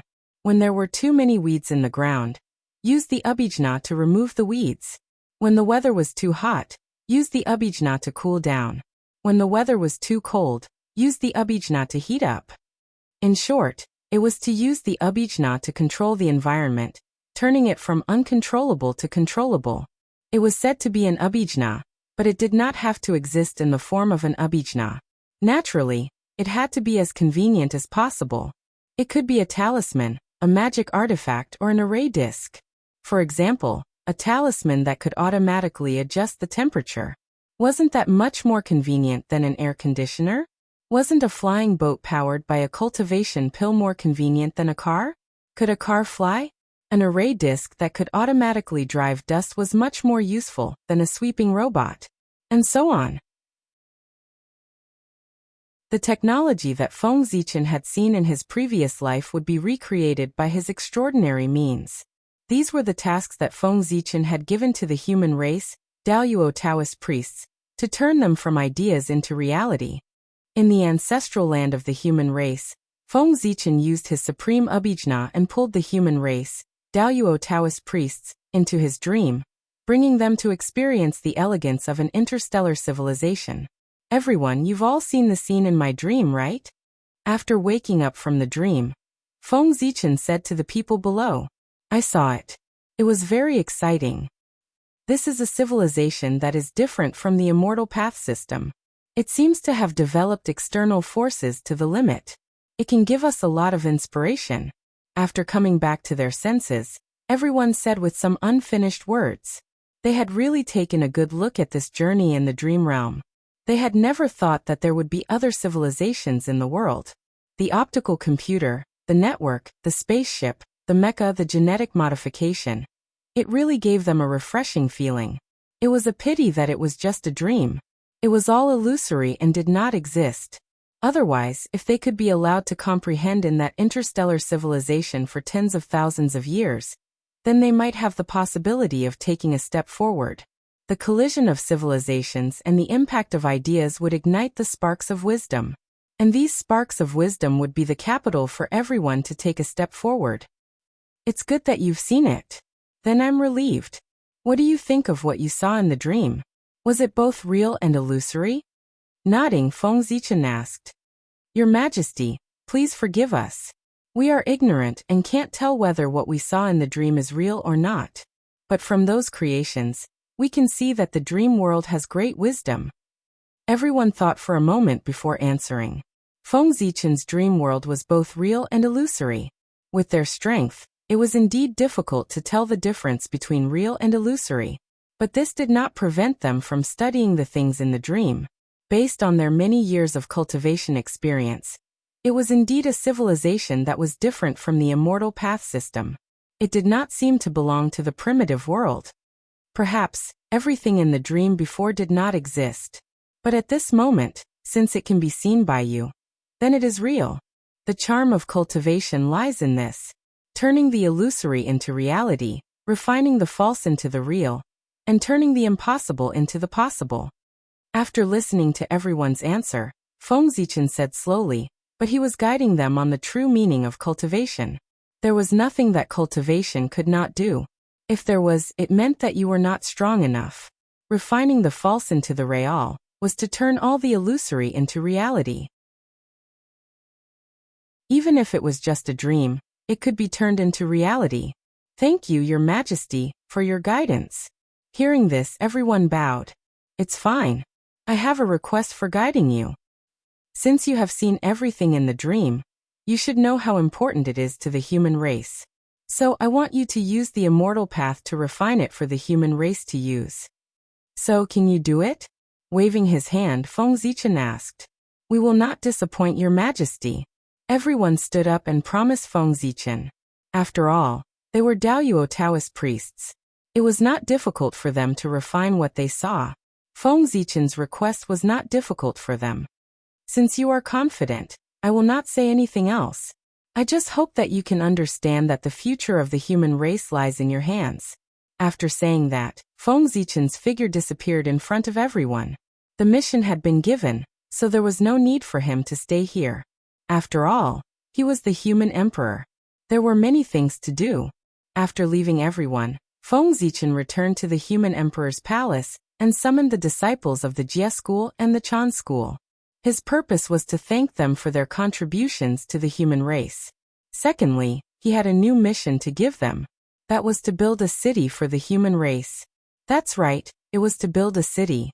Build a huge city during the ancient human race. In ancient times, Feng Zichen led the human race to build many huge cities in the primordial world, to resist the invasion of foreign races. The huge city of the human race was connected to the stars and the dragon vein. It gathered the power of the two to nurture the dragon chi and resist foreign enemies. It was really mysterious. Unfortunately, after the ancient war, the human race was no match for the power of the demon race, and was forced to fall into depravity. The huge city that was built previously was also destroyed in the hands of the demon race. It became a great regret of the human race. If those huge cities were still around, the human race's current strength would probably be stronger. Now Feng Zichen had regained control of the human race. Naturally, he had plans to build a huge city. No, it should be called a divine city. That was because the conditions to build a huge city were much better than in ancient times. In ancient times, to build a huge city, one had to first explore the terrain and find the location of the dragon vein. But now there was no need for that. There were 365 universe divine palaces in the human territory, and these heavenly cycle temples were the best coordinates. If the human race wanted to build a huge city, there was no need to explore the terrain and search for the dragon vein. They could just use these heavenly cycle temples as the center and build a huge city. They were all on the nodes of the earth vein. Every one of them was a unique land of creation. The starlight of the heavenly cycle temples hung up and drew an endless stellar power. The huge city built here could no longer be called a huge city. It should be called a divine city. As for why the disciples of Chan school and Jie school were allowed to build divine cities for the human race, other than to rope them in, it was more because they were more familiar with the huge cities of the ancient human race. Back then, when Feng Zichen built the huge city for the human race, he had completely refined it as a Dharma treasure. This move could be said to be the peak of the knowledge of the primordial world cultivators. It turned out that Dharma treasures could be refined in this way. This groundbreaking move attracted many people to come and observe the huge city of the human race to understand its structure and refining methods. The disciples of Chan school and Jie school were among them. Therefore, after the ancient human race fell, the disciples of the two sects became the people who knew the huge city of the human race the best. In the entire human race, there were not many people who knew the huge city of the human race better than them. Most of the people who knew more than them were dead, and a small number were in the realm C. For this reason, the disciples of the two sects became Feng Zichen's best choice. He was not afraid that the disciples of the two sects would reject him. That was because when the human race fell and the demons destroyed the traces of the human race, the disciples of the two sects had secretly taken away a few huge cities of the human race for collection. What was karma? This was it. With this karma, Feng Zichen was not afraid that the disciples of the two sects would reject him. Who asked them to be greedy back then? At the right time, the human race became the main characters of the world. The geographical advantage was 365 heavenly cycle temples. The people and the disciples of the two sections. According to this, it was the best opportunity for Feng Zichen to build a divine city. He had no reason to refuse. Under the threat of karma, the disciples of the two sects finally agreed to build a divine city for the human race. However, the human race still had to be responsible for the materials needed to build the city. In this regard, Feng Zichen had no objection. This was what he should do. With the current foundation of the human race, it was more than enough to take out the materials needed to build a divine city. It was an exaggeration to say that it was a drizzle, but it was not to the extent of hurting the muscles and bones. After all, the human race had not developed in vain all these years. They had accumulated some foundation. Now, what Feng Zichen wanted to do was to convert the foundation of the human race into strength. Time passed quickly. In the blink of an eye, 1,000 years had passed. After 1,000 years of preparation, the project of building a divine city was finally put on the agenda by the disciples of the two sects and began to take action. 1,000 years was enough for martial arts manuals to spread among the human race, causing many changes to the human race. After all, in this world, practicing martial arts could really change one's fate. For this reason, many people yearned for martial arts.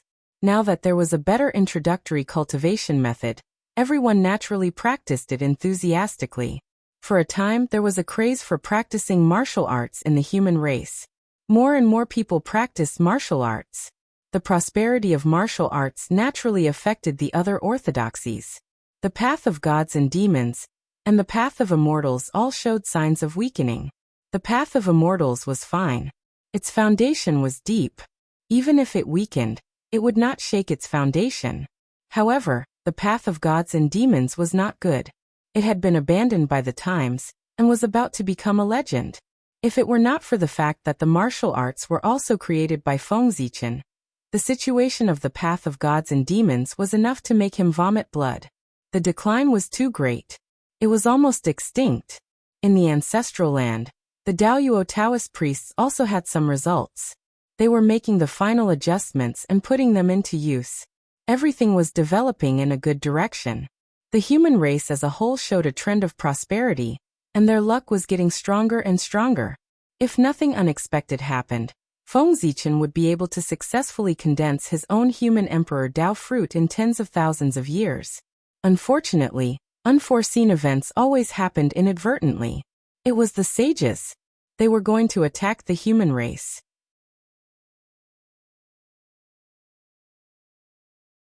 Chapter 738. After thousands of years, the sage finally made his preparations, and began to bare his fangs against the human race. At the human race's border, there were the other Hotian races that were defeated by Yu the Great when he was controlling the flood. In the ancient Xianyuan period, there were also the mutants who betrayed the human race and joined forces to invade the human race's border. No one knew what benefits the sage promised them that made them have such an overconfident idea. How dare they attack the human race? They must be tired of living. Why don't they look at themselves? The two forces together couldn't even gather 5 Daoyuo Taoist priests. Even if they used the power of the entire race to attack the human race, what was the use? Not to mention shaking the human race, They couldn't even create chaos for the human race. The gap between the two sides was too big. Not to mention anything else, the gap between 500 Daluo Taoist priests and 5 Daluo Taoist priests was enough to make them despair. After hearing that these two forces invaded the human race's border, Feng Zichen didn't take it to heart at all. He directly sent 1,000,000 troops to the border to trample the two races. The human race's military system was created by Feng Zichen by imitating the Heavenly Court's military system. In other words, mortals were not qualified to join the army. Those who were qualified to join the army had to at least have the cultivation of a celestial immortal. And these were only the most ordinary soldiers. To become an elite, one had to at least be a golden immortal. To become a general, one had to have the cultivation of a Tai Jingxian. To command an army, one had to have the cultivation of a Daluo Jingxian. As for the Daluo Taoist priests, they were somewhat detached and couldn't be judged by common sense. They had the qualifications to become the human race's elders. As for the sage-to-be, they could be called kings. In the name of the human king, they could help the human emperor govern the world. Among the 1,000,000 troops sent by Feng Zichen to suppress the two races, there were no Daluo Taoist priests. However, they were all elites of the human race. The weakest among them was a golden immortal. Apart from that, there were also 10,000 Tai Jingxian, 1,000 Daluo Jingxian, and 300 Khanate Daolords. Tai Jingxian and Daluo Jingxian aside, the 300 Xiantian Daolords were Feng Zichen's most cherished treasures, one of the most important reserves of the human race. At the same time, they were also the most elite troops of the human race. Their status was second only to the Daluo Taoist priests. What was a Daolord? It was the Tai Jingxian of the ancient times, the Tai Jingxian who cultivated the Tao of innate. In ancient times and before, Daluo Jingxian was known as the Taoist priests, while Tai Jingxian was known as the Taoist Lord. This was because after one's strength reached the level of Tai Jingxian, one would begin to touch the level of Tao. This Tao referred to the Tao of innate. Therefore, the current Tai Jingxian and Daluo Jingxian were not qualified to be called Daolords and Taoist priests. These 300 Xiantian Daolords could be said to be the seeds of the Daluo Taoist priests. They had the potential to transcend the river of fate and become the Daluo Taoist priests. Feng Zichen had sent them on this expedition to train them. He wanted them to fight the Daluo Taoist priests and constantly hover between life and death.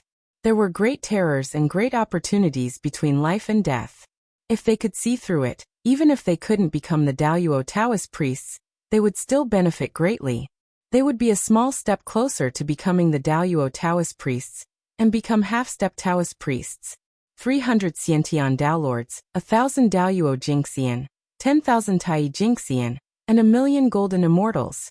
The formation set up by these people together, coupled with the treasures secretly given to them by Feng Zichen, was enough to kill the Daluo Taoist priests.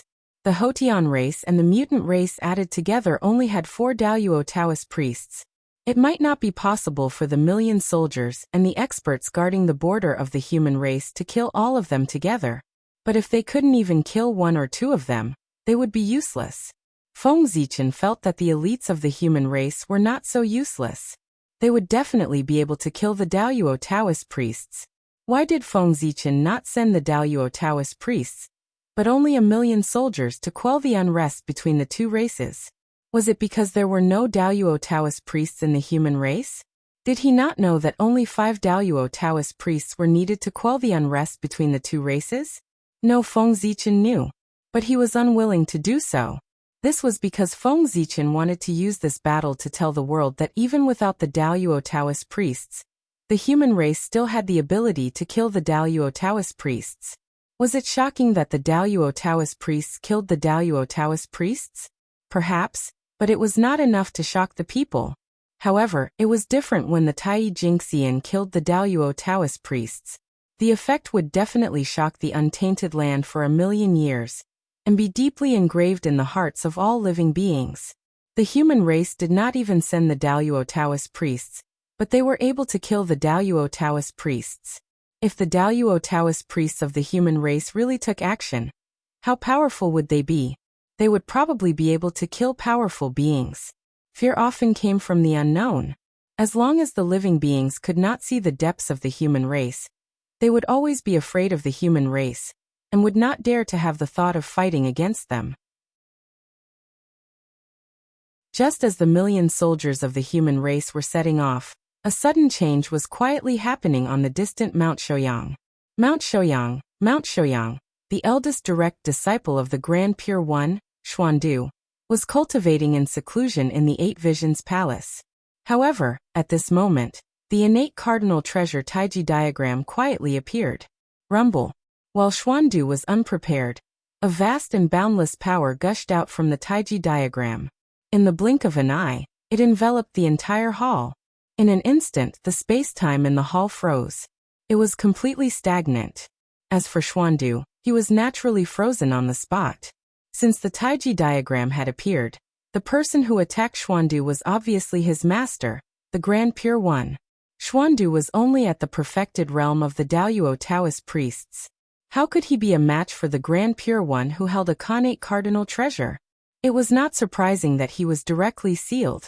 Disciple, don't blame me. I sealed you for your own good. With your status, it's not appropriate for you to help anyone in this battle between the saint and the human race. Therefore, in order to prevent you from being in a difficult position, I'll seal you and make you lose all perception of the outside world. In this way, no matter what the outcome of this battle is, it will not affect you. All the mistakes will be blamed on me. After you wake up, you will still be the eldest disciple of the Run School, Xuandu, and the human race's Wang Yang.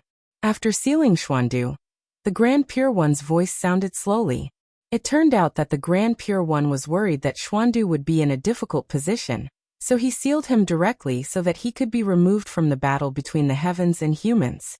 Who was Xuandu? He was the only true disciple of the Grand Pure One, the successor of the Run School. At the same time, he was also one of the first 9 human kings of the human race, the human king Yang. With these two identities, it could be said to have brought great convenience to Xuandu. However, that was under the condition that the human race had a good relationship with the saint. Once the human race fell out with the saint, just like now, Xuandu's situation would become extremely awkward. It was wrong for him to help anyone. If he helped the human race, how could he repay his master's kindness?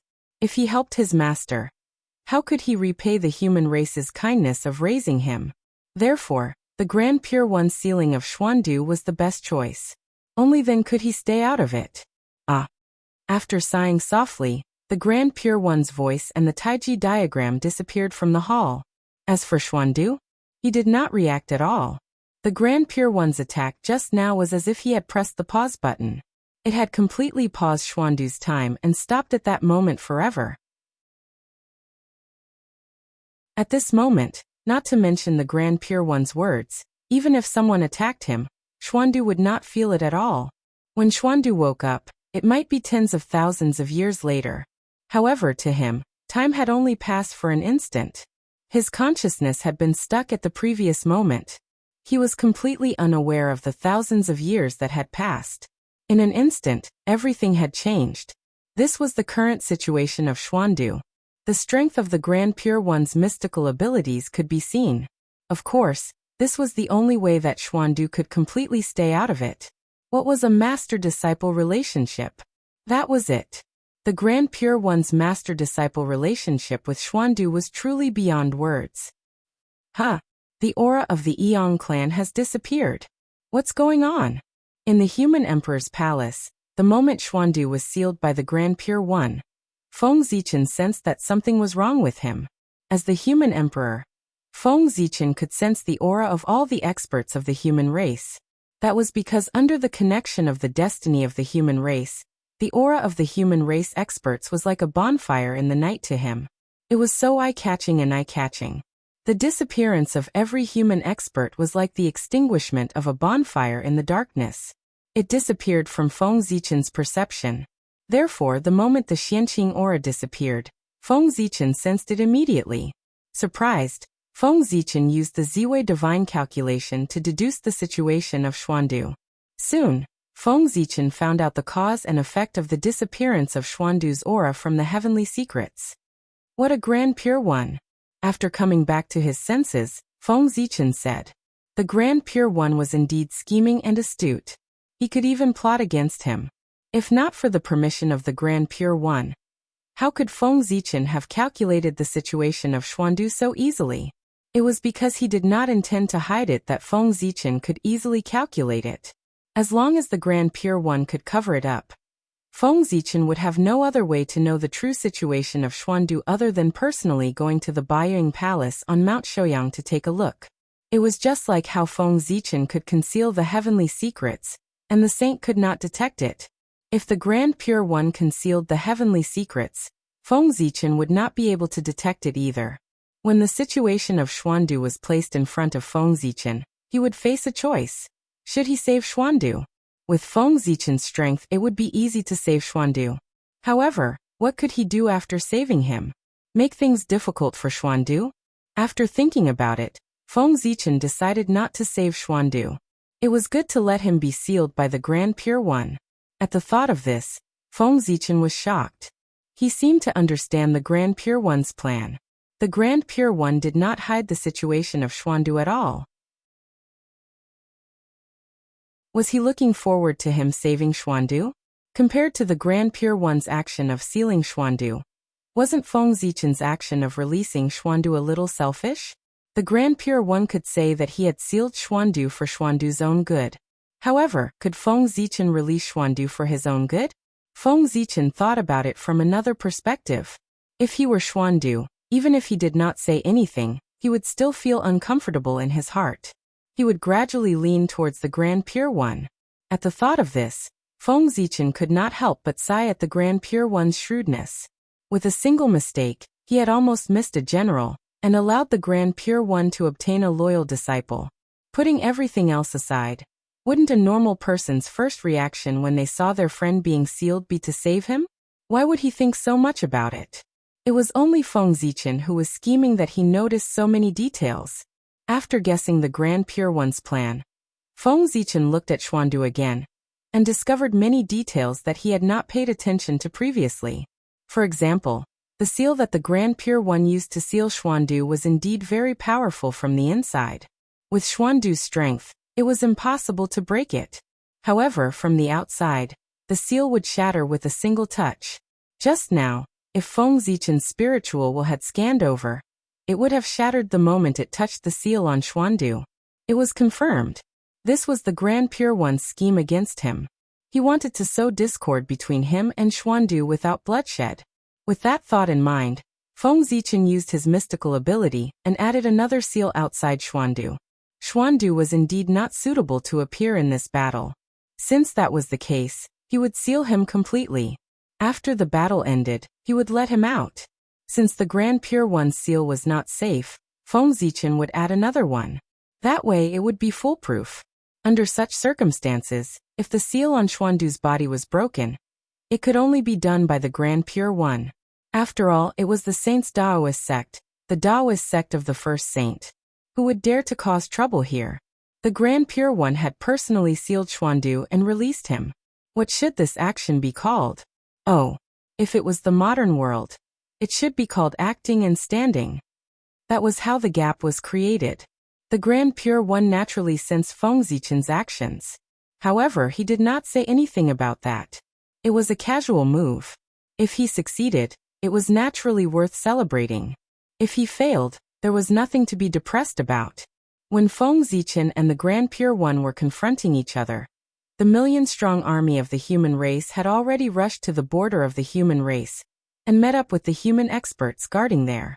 There were not many soldiers guarding the border of the human race. There were only about 300,000 people. However, they were all elites and veterans of the human race. In terms of combat strength, they were even stronger than the million-strong army. After all, they were an army guarding the border. They had been fighting with foreign races all year round. If they were not strong, they would have died long ago. Putting everything else aside, most of the border soldiers were from the Jiang tribe and the Xiong tribe. From this, one could tell how powerful they were.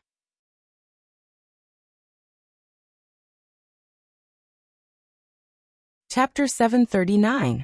The Jiang tribe and the Xiong tribe belonged to the Yen Emperor and the Yellow Emperor. The resources enjoyed by the disciples of these tribes were naturally much better than the rest of the human race. And this was what made them so powerful. Since they had enjoyed treatment that exceeded that of ordinary people, they also had to bear the corresponding responsibility. Therefore, the disciples of these two tribes were sent to the border of the human race to defend against the invasion of the foreign race. 300,000 elites of the elites and millions of elites. It would be an exaggeration to say that this force could dominate the untainted land, but it was strong enough and could not be taken lightly. At the very least, the Daoyuo Taoist priests could not do it. After the million troops of the human race arrived at the border, they were not in a hurry to start a war with the two tribes. Instead, they sent messengers to the variant humans to persuade them to return to the human race. After all, they were once members of the human race. There were still many people in the human race who were unwilling to start a war with the variant humans. Therefore, after a unanimous discussion, they decided to give the variant humans one last chance. If they were willing to return to the human race, then their previous crimes could be written off and they could return to the human race. If they refused, then they could not blame the human race for being ruthless. The human race had never been merciful to their enemies. It was unknown what benefits the saint had given the variant human's ancestor to make him mercilessly refuse the goodwill of the human race. Since that was the case, there was nothing to talk about. A war was about to break out. Not long after the two sides deployed their troops, a war broke out.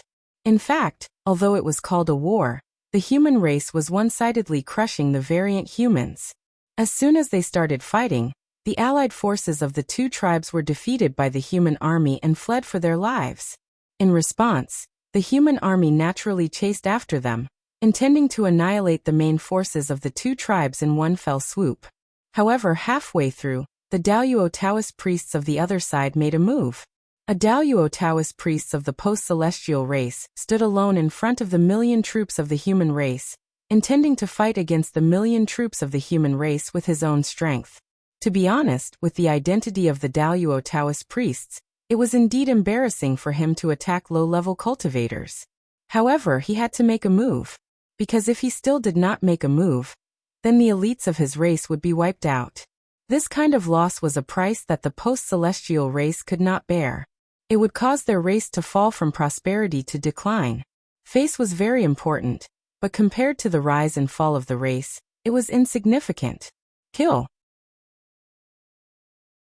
The Taoist priests had the power to turn the world upside down. The Taoist priests of the post-celestial race pressed out with one hand, which transformed into a giant palm that blotted out the sky. He was about to slap the million-strong human army to death. As the Daoyuo Taoist priests, he was confident that he could single-handedly destroy the million-strong human army. The Daoyuo Taoist priests were just that strong. Those who had not reached this realm would never be able to understand the strength of this realm. This kind of strength was innate. It was not something that could be made up for by numbers. Although the million-strong human army was strong, they were as weak as ants in the eyes of the Daoyuo Taoist priests. For this reason, he was very confident and did not think that he would lose. However, the reality was that people often liked to say no to self-righteous people. Just as the Taoist priests thought that victory was in his hands, something unexpected happened. Even when facing the Daoyuo Taoist priests, the million-strong human army did not panic at all.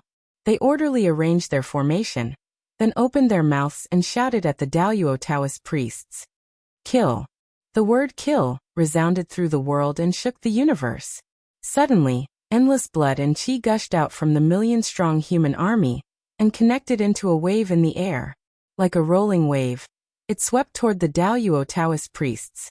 At the same time, the destiny of the human race in the long river of destiny also shook violently.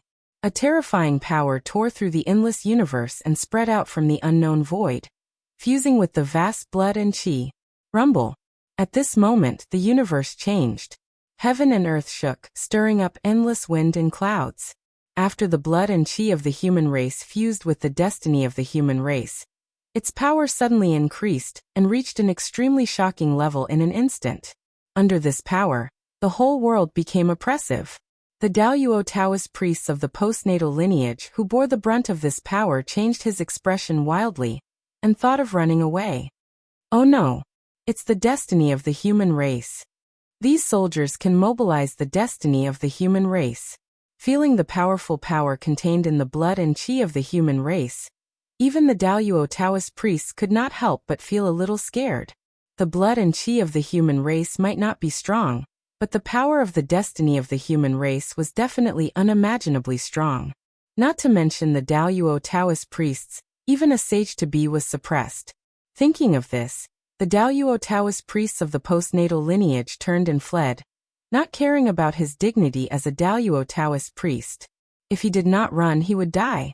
This was the Daluo Taoist priest's only thought at this moment.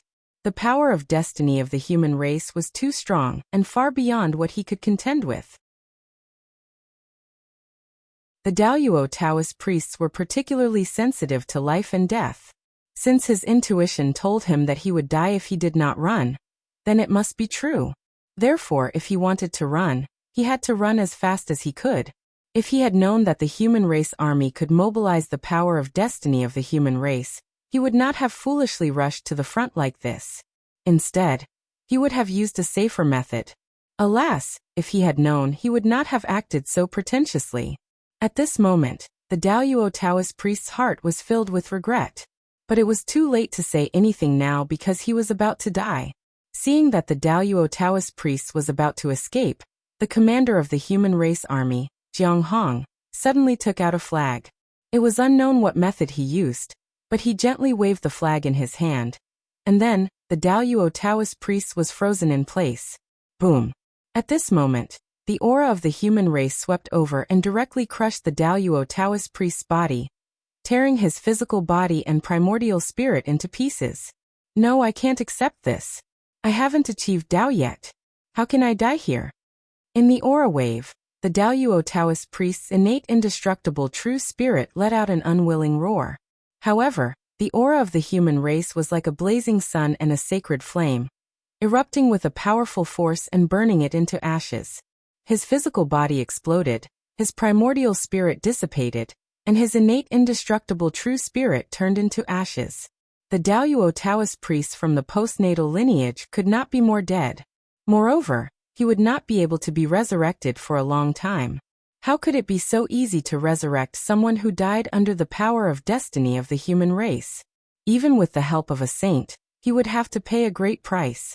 In the distance, the other 3 Daluo Taoist priests who were about to rescue this person slowly withdrew their hands after sensing that something was wrong. It was too fast. It was really too fast. The Daluo Taoist priest died too fast. They did not have the chance to rescue him at all. By the time they realized that something was wrong and were about to rescue him, he was already gone. The strength of the human race has increased again.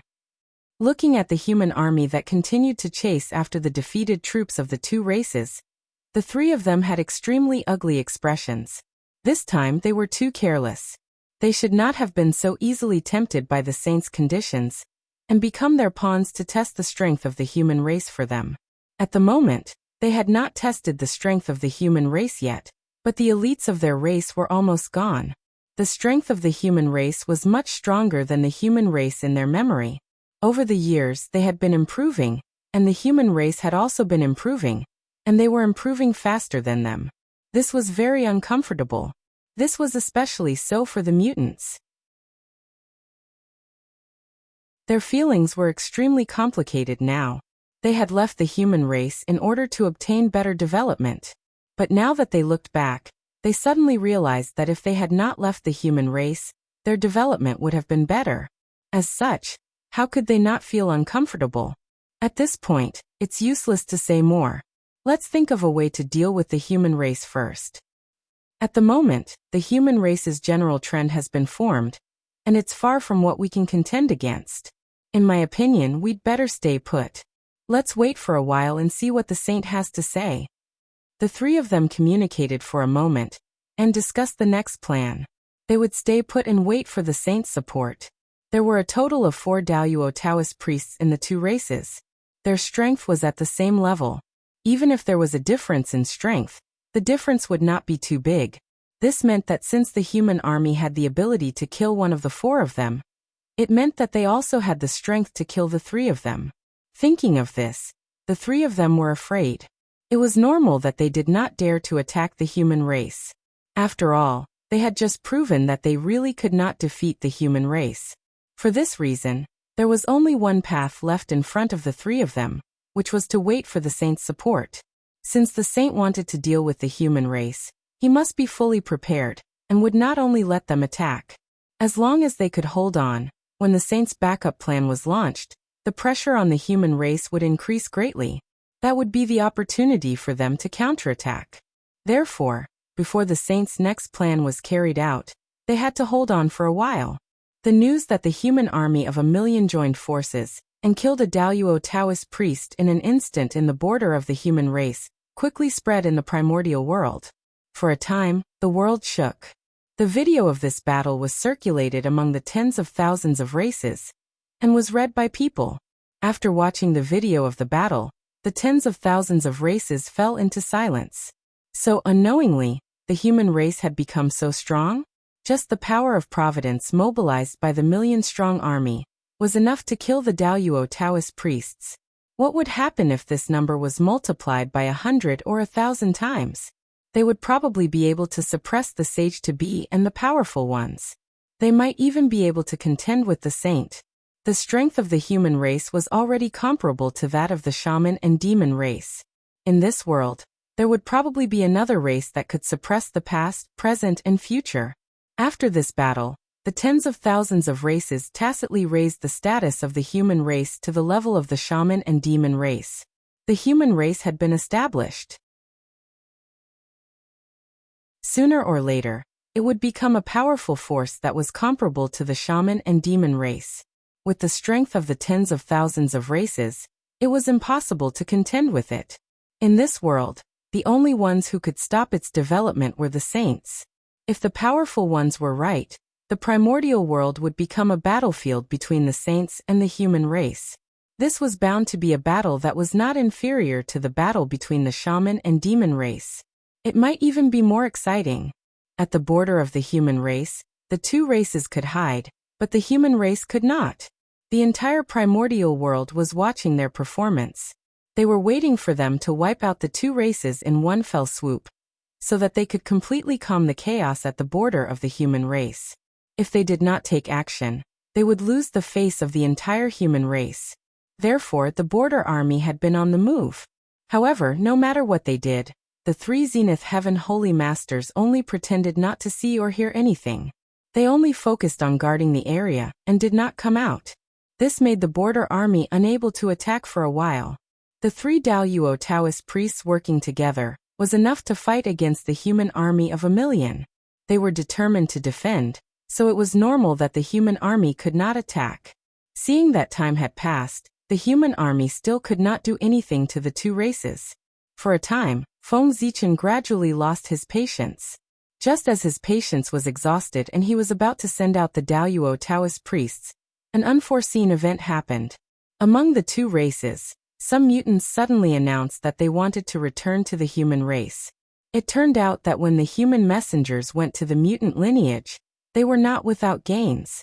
Although the ancestor of the mutant lineage rejected the suggestion of returning to the human race, this did not mean that the entire mutant lineage agreed with his decision.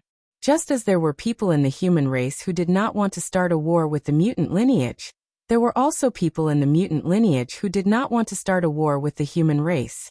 In the past, even if they had parted ways, how could they bear to fight against each other?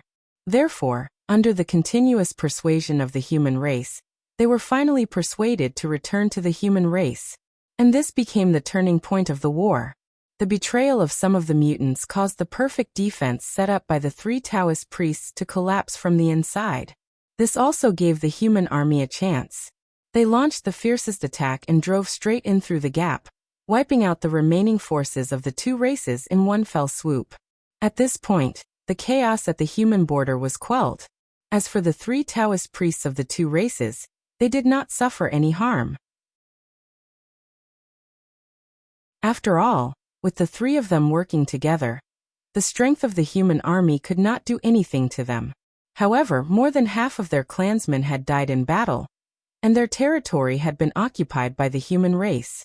The three of them did not have the face to continue staying here. They gathered their remaining clansmen and rushed in the direction of Kunlun Mountain. At this time, only the saint could protect them. After all, they had attacked the human race under the orders of the saint, which was why they had ended up like this. The saint had to be responsible for this. Otherwise, who would dare to work for them in the future? As for going back to take revenge on the human army, the three of them wanted to. Unfortunately, Feng Zichen did not give them the chance. In order to prevent the three of them from jumping over the wall in desperation, Feng Zichen sent several Daluo Taoist priests to come here and stare at them. It was because they sensed the aura of these Daluo Taoist priests that the three of them left without hesitation. If they did not leave now, when the three of them were surrounded, they would not be able to leave even if they wanted to. The three of them were very fast. It did not take long for them to arrive near Kunlun Mountain. Just as they were about to step into the range of Kunlun Mountain, Feng Zichen, who was far away in the ancestral land of the human race, moved. P.S. Yesterday.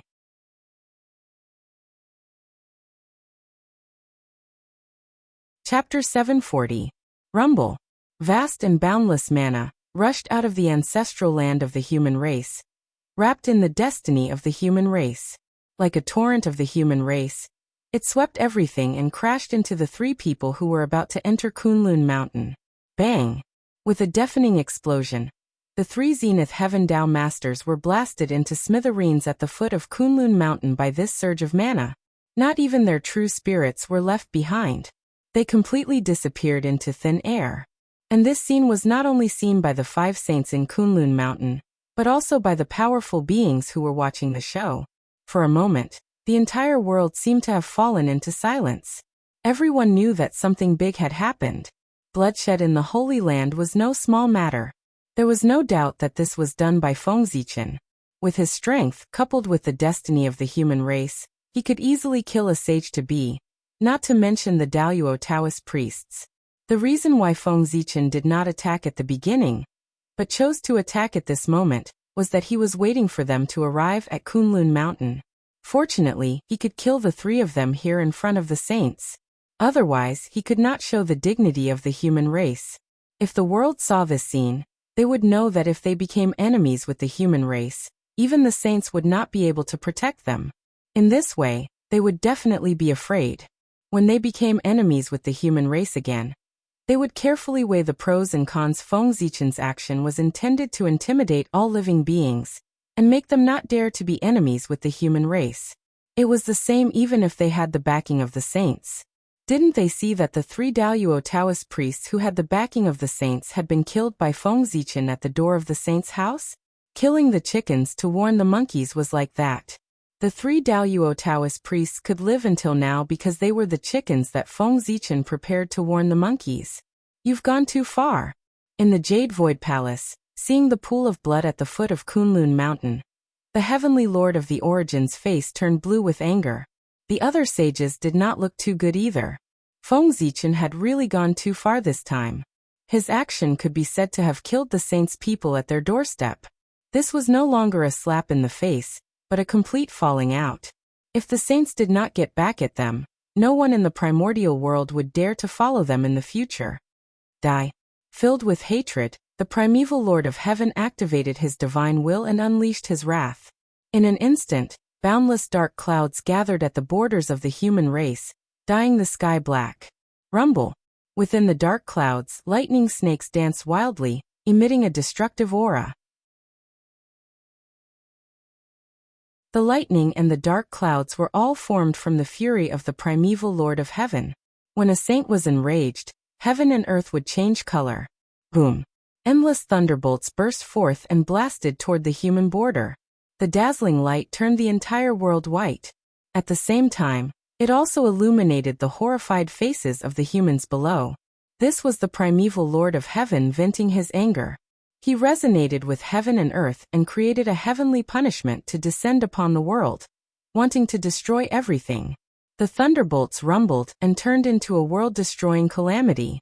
They wanted to destroy the human border and the millions of human troops stationed there.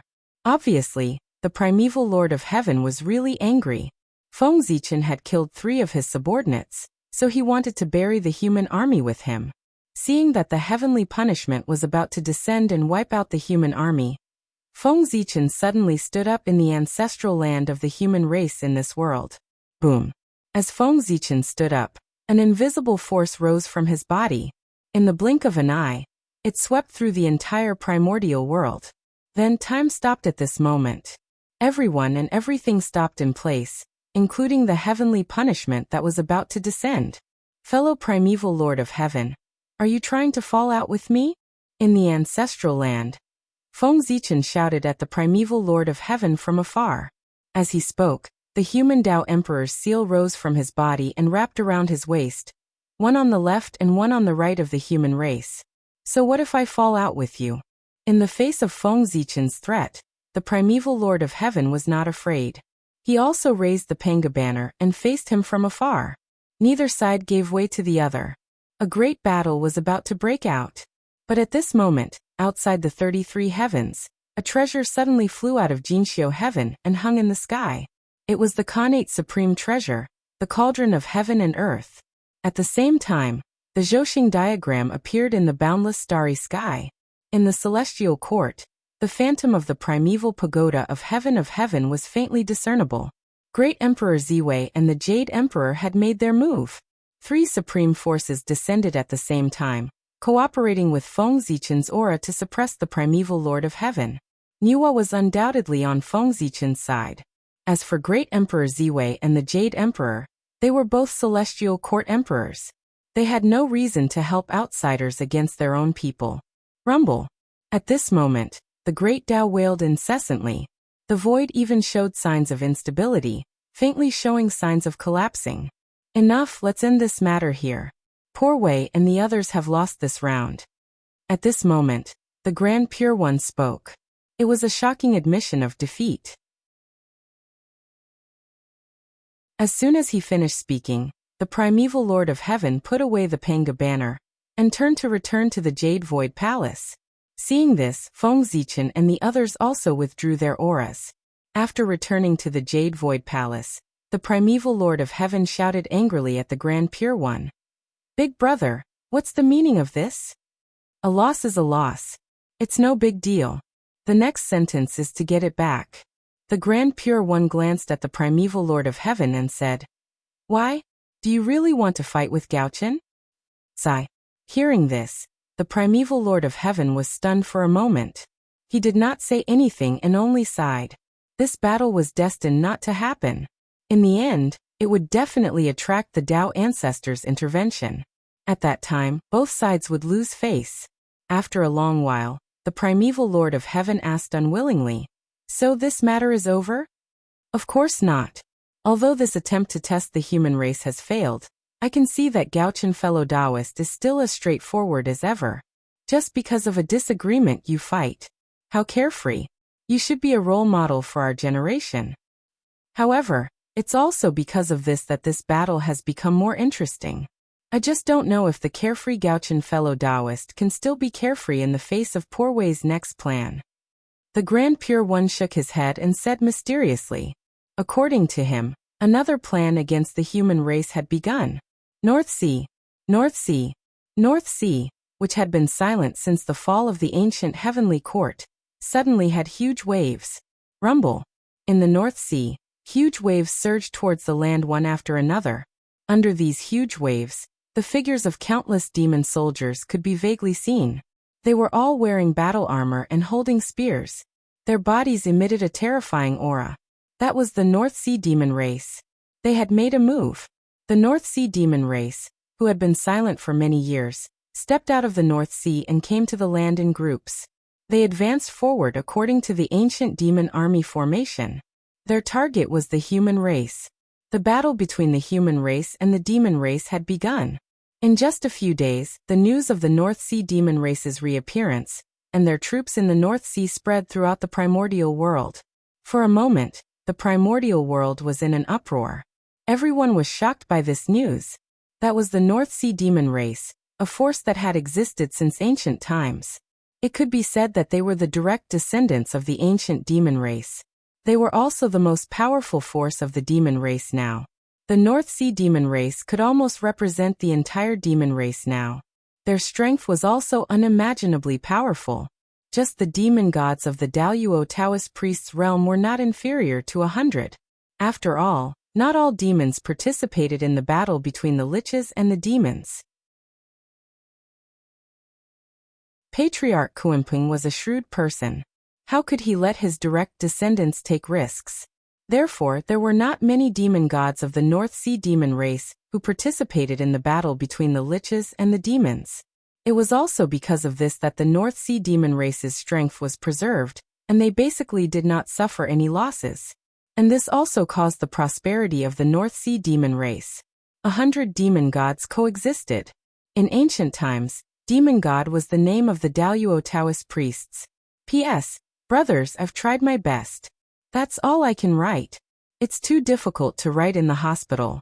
However, this is the last day. After today, we can change people.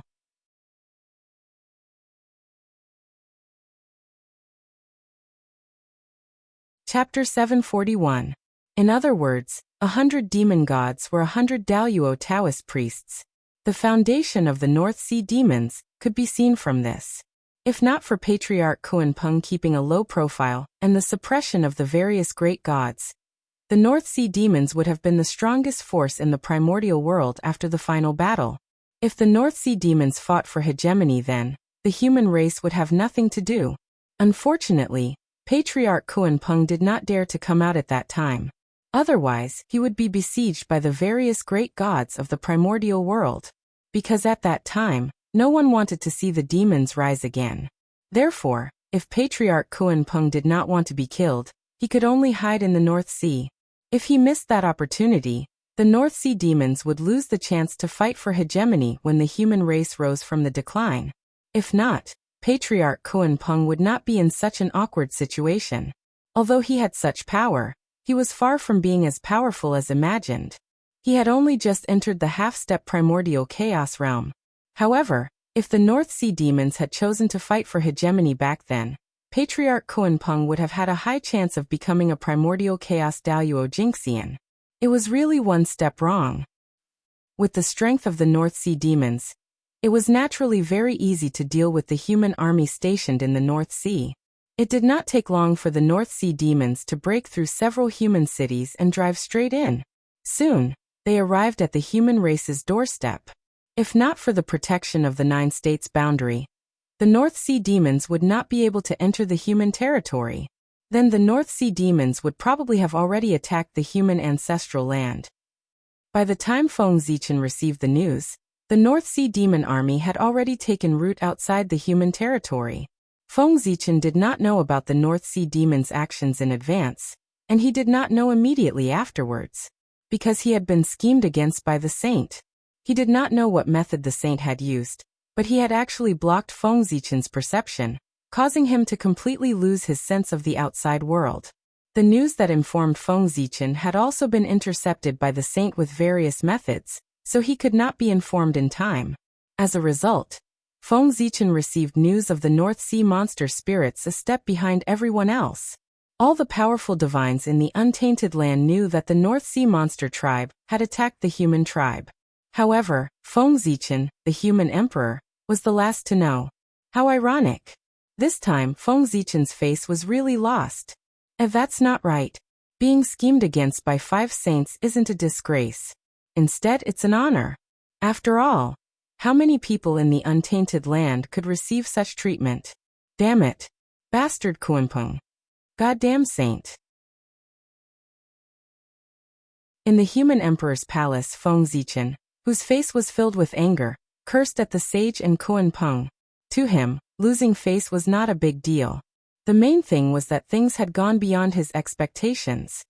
He did not expect that the saint would invite the Kuanping to deal with him. This was really an unexpected move.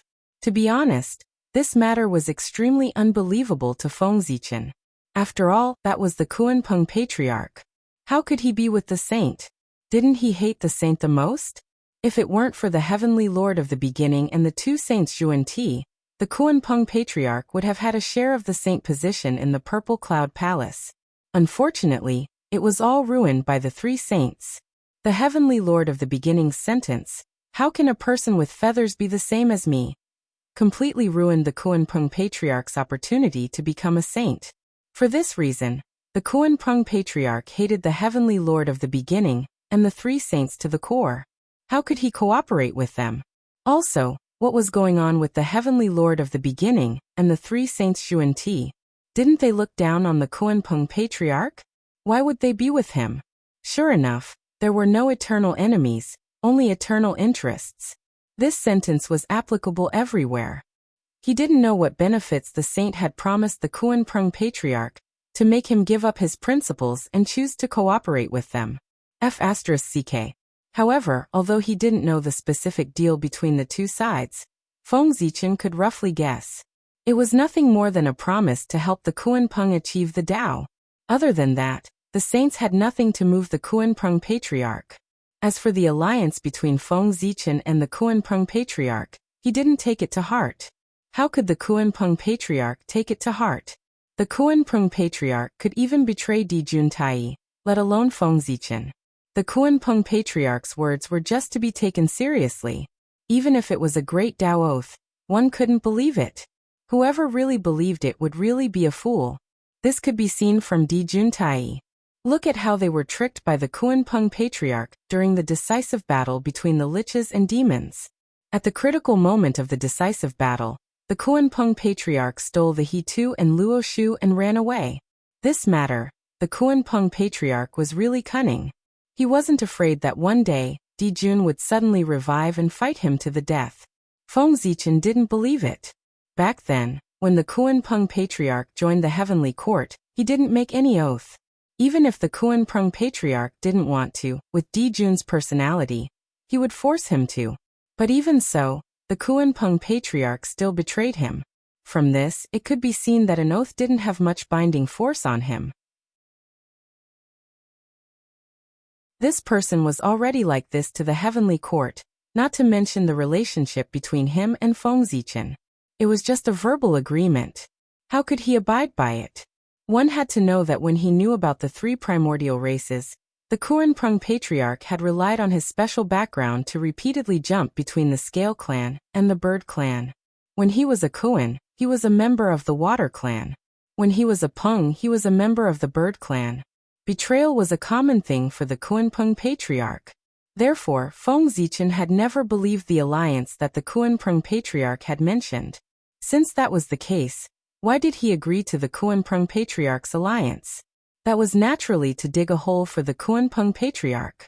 Knowing that the Kuanpeng Patriarch didn't keep his word, how could Feng Zichen not be on guard? Although he didn't know how the Kuanpeng Patriarch could hide from the perception of the Heavenly Tao and make the Tao oath invalid, Feng Zichen knew that his method could hide from the Heavenly Tao, but it definitely couldn't hide from the Great Tao. Therefore, when he made the alliance agreement with the Kuanpeng Patriarch, Feng Zichen had secretly activated the power of his true name, and used the true name that was bestowed by the Great Tao to make a contract with the Kuanpeng Patriarch. In this way, the agreement between the two of them was carried out under the witness of the Great Tao. Under the Great Tao, it would be fine if the Kuanpeng Patriarch abided by the agreement. If he violated it, then the great price could only be paid with his life. And the Kuanpeng Patriarch didn't know about this at all.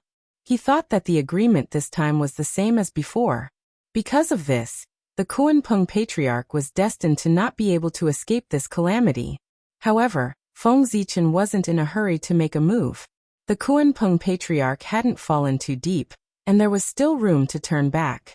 Therefore, he was waiting for the Kuanpeng Patriarch to personally attack the human race. At that time, there would be no more room to turn things around, and Feng Zichen could send the Kuanpeng Patriarch on his way with peace of mind. With a plan in mind, Feng Zichen directly sent out 200 Daoyuo Taoist priests to guard the borders of the human race's territory and confront the North Sea demon race across space. Don't the North Sea demon race have 100 demon gods? Then the human race will directly send out 200 Daoyuo Taoist priests to confront you. It was not so easy to make up for the difference of one time. What was called suppressing others with power? This was it. No matter what schemes you have, I will break them with my own strength. After making the deployment, Feng Zichen wasn't in a hurry to appear. Instead, he silently used his divine powers to circulate the aura of weapons and murderous aura between heaven and earth. After the incident with the North Sea demon race, Feng Zichen had already deeply understood that it was still too difficult for him to deal with the 5 saints by himself. Look, the moment the saints attacked, they blinded his perception and made him unable to sense anything at all. It was enough for such a thing to happen once. If it happened again and again, it would really become a fatal thing. However, Feng Zichen really didn't have a good way to solve this kind of thing, because they relied on their strength that far exceeded his to forcefully block his perception. Therefore, other than being stronger than them, there was no good way. Because of this, Feng Zichen thought about it and decided to be straightforward. Since he couldn't stop this kind of thing from happening, then he might as well make everyone lose the ability to deduce the heavenly secrets together. In this way, everyone would be on the same level. Whether they won or lost would depend on their own methods. It was difficult to fight against the 5 saints with his own strength, but it wasn't difficult to make everyone lose the ability to deduce the heavenly secrets together. Especially at this time, it was even simpler. Every time a calamity happened, the heavenly Tao would lose its perception of the eldritch world. Then, all living beings would be free to do what they wanted to do to settle the karma between heaven and earth. This was also the reason why the heavenly Tao didn't appear when everyone was fighting to the death during the calamity, even if heaven and earth were to be broken. If the heavenly Tao couldn't sense the situation in the eldritch world, how could it appear to stop them? It could only wait for the calamity to end, and it could sense the situation in heaven and earth again before coming out to clean up the mess. The phenomenon of the heavenly Tao appearing after the destruction of the eldritch world was born because of this. This was also because it was affected by the calamity. If it was during normal times, the heavenly Tao would have appeared to stop everyone before they started fighting. For example, there were a few times before when Feng Zichen planned to have a decisive battle with the saints. However, at the crucial moment, he would be interrupted by the heavenly Tao. Things like destroying heaven and earth would only happen during the calamity. During normal times, they couldn't even fight, let alone destroy heaven and earth. After knowing the reason, he could make use of it, just like what Feng Zichen wanted to do now. He wanted to use the murderous aura and the aura of weapons that filled heaven and earth as a guide to affect the tribulation aura that was suppressed by the saints, so that it would spread between heaven and earth. When the concentration of the tribulation aura between heaven and earth rose to a certain level, the heavenly Tao would naturally lose its perception of the eldritch world.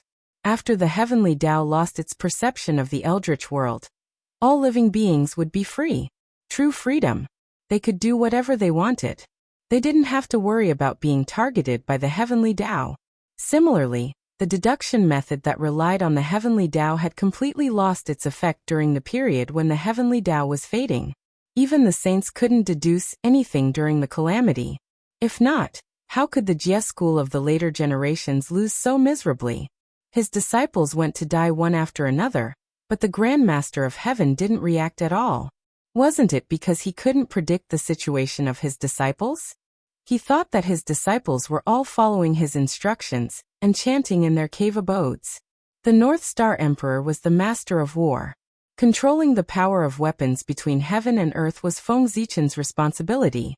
For this reason, when he used his power of the heavenly Tao, the aura of weapons between heaven and earth swept across the entire eldritch world like a storm. Boom, boom, boom. Under the impact of the aura of weapons and the murderous aura, heaven and earth started to tremble. Then, wisps of tribulation aura appeared in the void and gradually spread between heaven and earth in an uncontrollable manner. Damn it! What's that bastard North Star doing? How dare he do this? The saints immediately sensed the change in heaven and earth. Then their faces darkened. They were all smart people, so they naturally guessed Feng Zichen's plan immediately. As the tribulation aura spread, the primordial divination lost its effect. It was obviously disadvantageous to the saints. This was because if the saints worked together, they could make Feng Zichen lose his ability to deduce the heavenly secrets.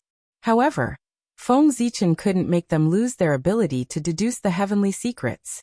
This was the advantage of the saints. However, as the tribulation aura spread between heaven and earth, this advantage of the saints no longer existed. Seeing that their advantage was about to disappear, it would be strange if they were happy. Unfortunately, even if they guessed Feng Zichen's plan, they couldn't stop it. Since the tribulation aura had already appeared, they couldn't suppress it anymore. Otherwise, when the tribulation aura backfired, even the saints wouldn't feel good. The North Star Emperor is still as powerful as ever. Sensing the change in heaven and earth, everyone exclaimed. The saints had just schemed against the North Star Emperor, and he returned the favor. Such a powerful stance was really enviable. In the Eldritch world, there weren't many who dared to slap the saints in the face. As for the North Star Emperor, he was the only one who felt that it wasn't enough after one slap, and wanted to continue slapping the saints. He was so powerful that he could be called the #1 face-slapping saint in the Eldritch world. The tribulation aura continued to spread between heaven and earth. Although it hadn't reached the point where it could cover the heavenly path, it wouldn't take long. At this time, anyone who had some knowledge knew that the calamity was about to descend, and it was time to start preparing. When the calamity completely descended, those who had grudges could take revenge, and those who had grievances could complain. Fellow Taoist North Star Emperor is really ruthless. Since that's the case, don't blame the poor Wei and the others for being ruthless. In the Jade Mirage Palace, the 5 saints gradually calmed down after a short period of anger. At the same time, they were also thinking of a way to counterattack. Since the North Star Emperor had already made his move, they had to counterattack to avoid being ridiculed. And their way of fighting back was simple.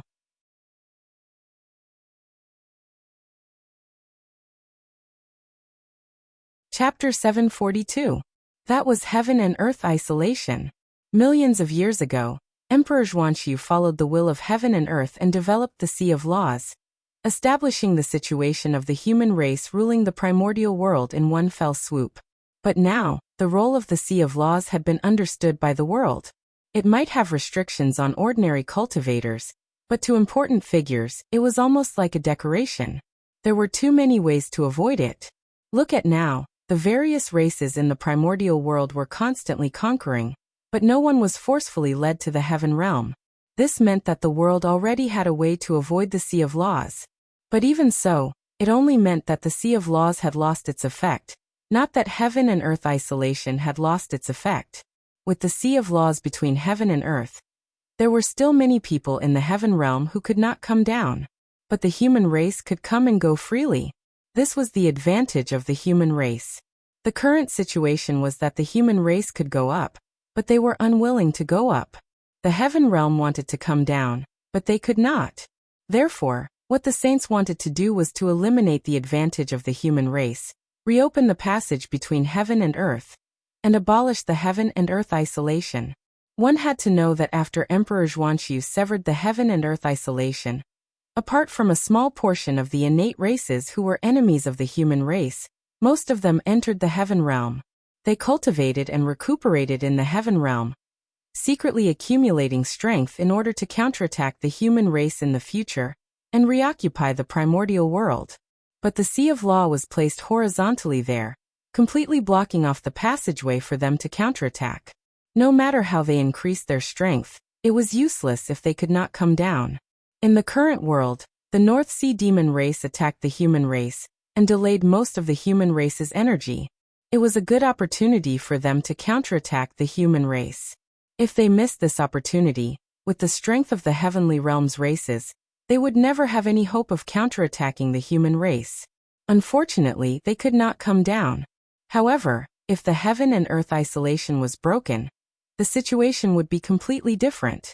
The heavenly realm's races could take advantage of the war between the North Sea demon race and the human race to attack the human race's rear and stab the human race ruthlessly. In this way, the human race would be attacked from both sides. In this case, the human race would be in danger. If they were not careful, they would risk shaking their foundation. The heavenly realm's races were one of the backup plans used by the saints to deal with the human race. Removing the heaven and earth isolation was also one of the saints' plans. However, although they had this plan, they did not intend to use it at this time. According to the saint's original plan, he was prepared to take advantage of the worsening situation between the North Sea monsters and the human race to activate this trump card. But now Feng Zichen had triggered the power of the killing calamity, erasing their advantage and causing them to fall into a passive state. The sages had no choice but to launch this backup plan in advance to offset the adverse effects of Feng Zichen's actions on them. Fellow Taoists, please make your move. Inside the Jade Void Palace, after the 5 sages had finished their preparations, they summoned their magic treasures at the same time and blasted them towards the Sea of Laws. If it were normal times, they naturally would not dare to make a move against the Sea of Law. If they really did that, the heavenly Tao would be the first to not spare them. However, things were different now. It was all thanks to Feng Zichen that the tribulation aura filled the world and blinded the perception of the heavenly Tao. And this also gave the sage the opportunity to attack the Sea of Law. If the heavenly Tao could not see the primordial world, what were they afraid of? If they were unhappy with the Sea of Law, they could just blast it over. There was nothing that could not be solved with a blast. If there was, then it must be that the blast was not thorough enough. Boom! 5 resplendent rainbows rose from Mount Kunlun and collided with the Sea of Laws between heaven and earth. Rumble! There was a shocking explosion, and the Sea of Law that had been between heaven and earth for millions of years shattered with a bang, turning into boundless Khanate Chi that fell onto the primordial world. Whoosh! At this moment, on the primordial world, there was a sweet rain and heavenly flowers falling. The spiritual Chi of heaven and earth skyrocketed at an unimaginable speed. In the blink of an eye, it had become more than 100 times richer, and it continued to rise at a terrifying speed. One had to know that the sudden increase in spiritual Chi was not acquired Chi, but extremely pure Khanate Chi. The Sea of Law had existed for millions of years, and who knew how much Khanate spiritual Chi it had accumulated? Now that it had exploded, the Khanate spiritual Chi was swept into the primordial world, and the changes it brought to it could be imagined. Under the nourishment of the Khanate spiritual Chi, the primordial world recovered and gave birth to countless vitality. Immortal fruits and immortal herbs rose from the ground, and spiritual treasures and spiritual objects slowly took shape. There were also countless birds, beasts, fish, insects, flowers, and trees. Under the nourishment of the Khanate Chi, they were able to give birth to spiritual wisdom and take form. Of course, among them, the ones who benefited the most were the humans. When the Khanate Chi was swept back, countless humans were able to break through, from mortals to immortals, and their cultivation improved by a step. It was as if the spiritual Chi had recovered. Looking at the Khanate Chi that filled the world, if it were not for the fact that the acquired path was still in power, and not the Khanate path that dominated everything, everyone would have thought that the Khanate era had returned. After the saints' attack broke through the Sea of Law, it did not dissipate. Instead, it continued to attack upward and blasted into the unknown void. The Sea of Law had been broken, but it did not mean that isolation of heaven and earth had been broken.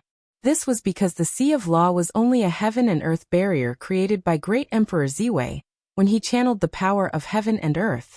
It was not the main body of isolation of heaven and earth. The main body of isolation of heaven and earth was still the fate of the humans in the unseen world.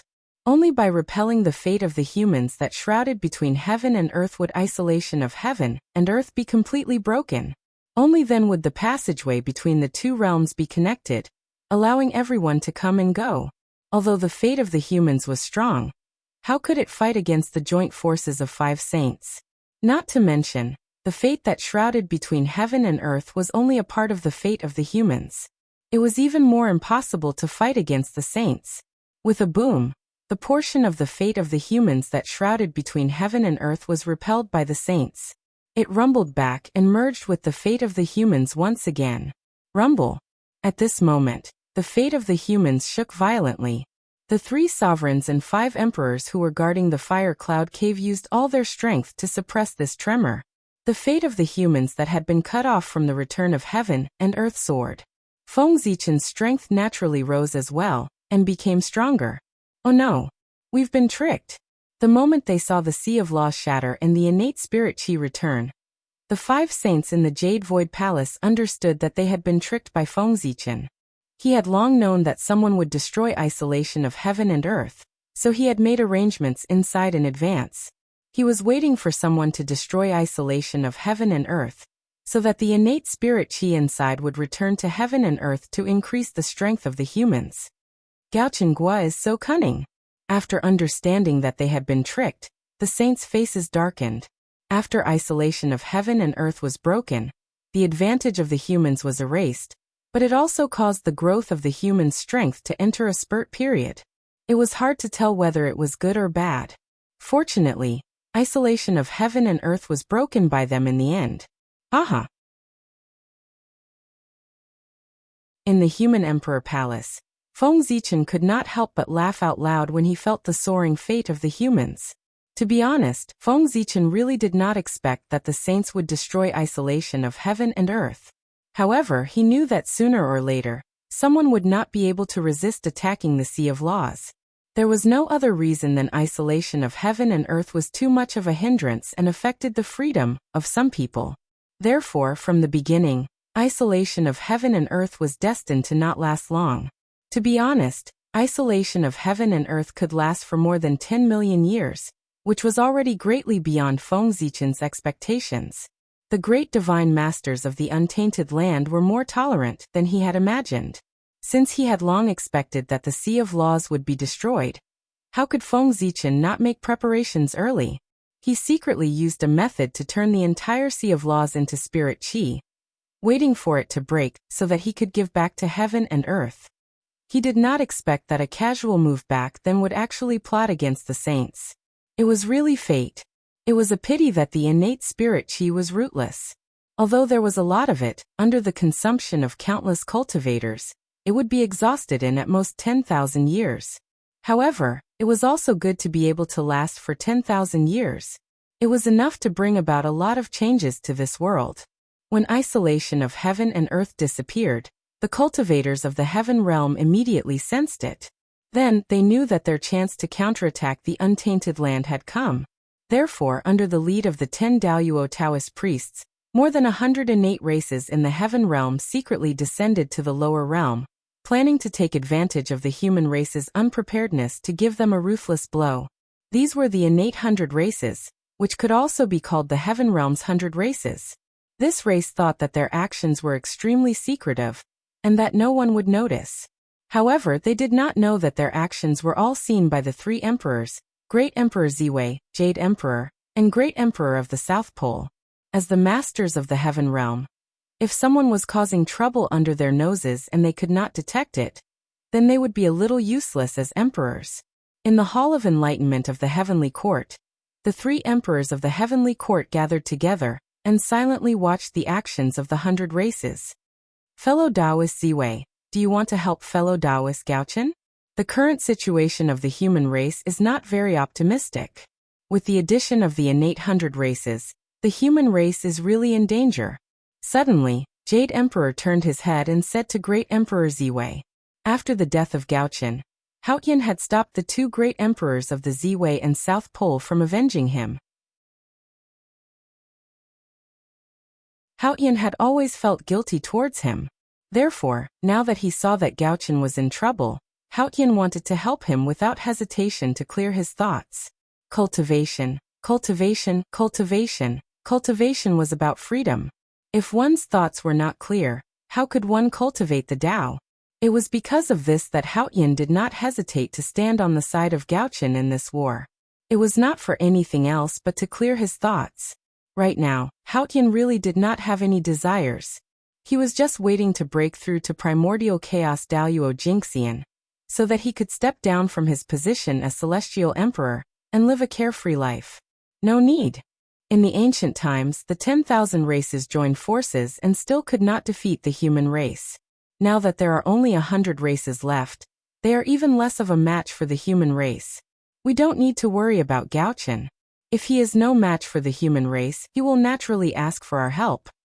Great Emperor Ziwei shook his head and said, "That's true." Haotian thought about it and agreed. He nodded and did not say anything else. These 100 races are quite interesting. They eat what belongs to the heavenly realm and use what belongs to the heavenly realm. Now, under the command of an outsider, they are becoming enemies with the heavenly court. Well done. At this moment, Great Emperor of the South Pole spoke. The moment he opened his mouth, he expressed his dissatisfaction with the 100 races. Indeed, these 100 races do not know how to appreciate favors. Our heavenly court has raised them for nearly 10 million years. Even a cold sword should be warmed up by now. But look at what they have done. It's just a sentence from the sage. And they can't wait to rush to the mortal realm and become enemies with fellow cultivator Gauchen. Their actions are really disappointing. I wonder what benefits the sage has given them to make them act like this. Haotian's expression turned ugly when he heard Great Emperor of the South Pole's words. The 100 races did not have a good life in the heavenly realm, but the 3 of them definitely did not make things difficult for them. They treated them equally. But look at how they repaid the heavenly court. At this moment, they did not go down to the mortal realm to help Great Emperor Gauchen. Instead, they became enemies with him. How could this not make the 3 of them feel disappointed? Actually, to Haotian, it was not a big deal for the 100 races to go down to the mortal realm to deal with the human race. What he really could not tolerate was that the 100 races followed the sage's orders to go down to the mortal realm. This was the heavenly realm, his territory. The 100 races did not listen to his orders, and instead listened to the sage's orders. What did this mean? It meant that the 100 races did not take him, the celestial emperor, seriously at all. Especially now, when Haotian and the sage had completely fallen out. The 100 races' actions were like a slap to his face. Even if Haotian had no desires, he could not stand this grievance. One could imagine the anger in his heart. A group of ungrateful wretches. They are indeed annoying. Great Emperor Ziwei nodded and said, "We can't let this group of people stay. Even if it's not to help fellow cultivator Gauchen, we can't let them stay. Otherwise, if we allow them to go down to the mortal realm, the other races in the heaven realm will follow suit. How can we rule the heaven realm with dignity? At that time, it will be hard to say whether we or the sage will be in charge of the heaven realm." After hearing the 2's words, Haotian made a decision in his heart. The 100 races could not be allowed to stay. Otherwise, it would not be enough to intimidate the 10,000 races in the heaven realm. In the heaven realm, any race that was related to the sage should be killed on sight. Only then would they know who the master of the heaven realm was. After that, they would understand what to do in the future. What you said makes sense. Then, should we send people to bring the heavenly soldiers and intercept them? Hearing this, the corners of Great Emperor Ziwei's eyes twitched. He knew that Haotian had the intention to kill. The 100 races were too impatient, and had narrowed the path ahead of them. If they had known this before they went down to the mortal realm and reported to Haotian, such an incident would not have happened. TSK, there's no need to go through so much trouble. Haotian shook his head. With a thought, a destructive tide suddenly appeared between heaven and earth. It swept toward the army of the 100 races that was passing through the passage of heaven and earth. P.S. A warm celebration of the first anniversary of this book. I originally planned to add more chapters today, but there was a sudden accident and I had to stay in the hospital for 3 days and 2 nights. So I had to change the plan. The plan to add more chapters will probably start tomorrow or the day after tomorrow. Brothers, please forgive me.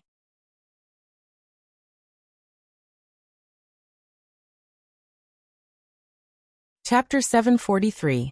At this moment, under the lead of the 10 Daoyuo Taoist priests, the 100 primordial clans were rushing to the human world in high spirits. They were completely unaware that danger had already arrived. Rumble. Very suddenly, the tide of destruction struck and swept everything around it. Even though the 10 Taoist priests reacted in time, half of the primordial clans were still swallowed by the mighty wave of destruction and completely disappeared. Boom. After the first tide of destruction, the second tide of destruction followed closely behind, and its power was several times stronger than the first tide of destruction. Even the 10 Taoist priests felt a sense of fear from the bottom of their hearts when they saw it, and they felt that they would die in it. Break for the poor way. Frightened, the 10 Taoist priests chose to risk their lives. The vast mana surged out of their bodies and turned into powerful magic, bombarding the tide of destruction one after another. They wanted to use this method to stop the tide of destruction's advance. Unfortunately, their struggle was completely useless. With their cultivation level, how could they fight against Haotian, who was infinitely close to the primordial chaos Daluo Jinxian? If Haotian wanted them to die, they had no other choice but to die. Unless an existence far superior to Haotian intervened and saved them. The magic of the 10 Taoist priests bombarded the tide of destruction, but other than making it stronger, it had no other effect. No. Seeing this, the 10 Taoist priests couldn't help but have a look of despair in their eyes. However, although they were desperate, they were unwilling to die just like that. They seemed to have grasped the last life-saving straw and shouted desperately, "Saint, save me!" The voice was so loud that it spread throughout the entire untainted land in an instant. The saint in the Jade Mirage Palace immediately heard it, and looked in the direction of the voice. Seeing that the tide of destruction was about to swallow all the 100 primordial clans, including the 10 Taoist priests, the saint had made his move. "Haotian, how dare you!" An angry voice came from the Kunlun Mountains. Then the Tri-Jade Rui flew high into the sky and turned into a stream of light. It broke through the layers of the void and blasted into the tide of destruction, shattering it into pieces and saving the Khan 800 races. "You're courting death." Seeing the primeval Lord of Heaven make a move, Haotian was naturally furious. Without further ado, he tossed out the supreme-grade innate spirit treasure, the clear sky godly sword, and slashed at the 108 beings. At the same time, Great Emperor Ziwei and the Great Emperor of the South Pole also attacked. Swoosh, boundless starlight appeared and turned into a myriad manifestation Rui that blasted toward the Khan 800 races. On the other side, the heavenly punishment divine eye shot out coldly, unleashing countless light of calamity that covered the sky and rained down on the innate 100 races. The heavenly courts were strong, and the saints were not willing to fall behind. The Tri-Jade Rui spun, and met the Wanxiang Jade Rui. At the same time, the Qingping sword and the coiling dragon cane flew out from the Kunlun mountain one after another, each facing the Haotian divine sword, and the heavenly punishment divine eye. After that, the wonderful tree of 7 treasures and the guiding divine banner quietly appeared, sweeping up the 100 races who were still alive and were about to leave. "How dare you!" Seeing this, the 3 great emperors naturally did not let it go. They stood up from their thrones and attacked the 5 saints with all their might. Rumble! Amidst the shocking explosion, an earth-shattering battle broke out. However, the battle came and went quickly. As the 100 races were rescued by the saints, the sudden battle came to an end. The heavenly courts were fighting 3 against 5, so they were naturally no match for the saints. It was normal for the 100 races to be rescued. However, even if they were rescued, the 100 races did not have a good time. Being in the center of the primordial chaos battlefield, even with the full protection of the saints, it was impossible for them to be safe. Although the 100 races were still around, their strength was already less than 10%. Even the 10 Daluo Taoist priests were all injured. As for the 100 races of the Xiantian realm, it could be said that they had died before they were born. They had not even reached the mortal world, but they were already almost dead. Just the word tragic was enough to describe it. Not only was the strength that they had secretly accumulated over the years to deal with the humans gone, but even their original strength was almost gone. The current 100 races were not even as strong as those who had just ascended to the heavenly courts. Bastards, a bunch of bastards, they've gone too far.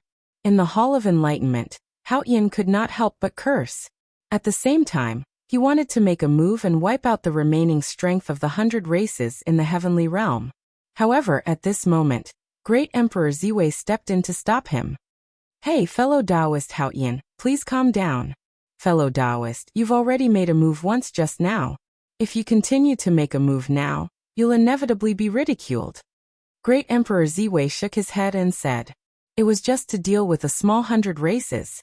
It was fine if they failed to wipe them out once, but they still had to make a move a second time. If this spread out, it was inevitable that people would say that the heavenly courts were incompetent." Then we'll just let this matter go? Haotian said unwillingly. No. There are tens of thousands of races in the heavenly realm.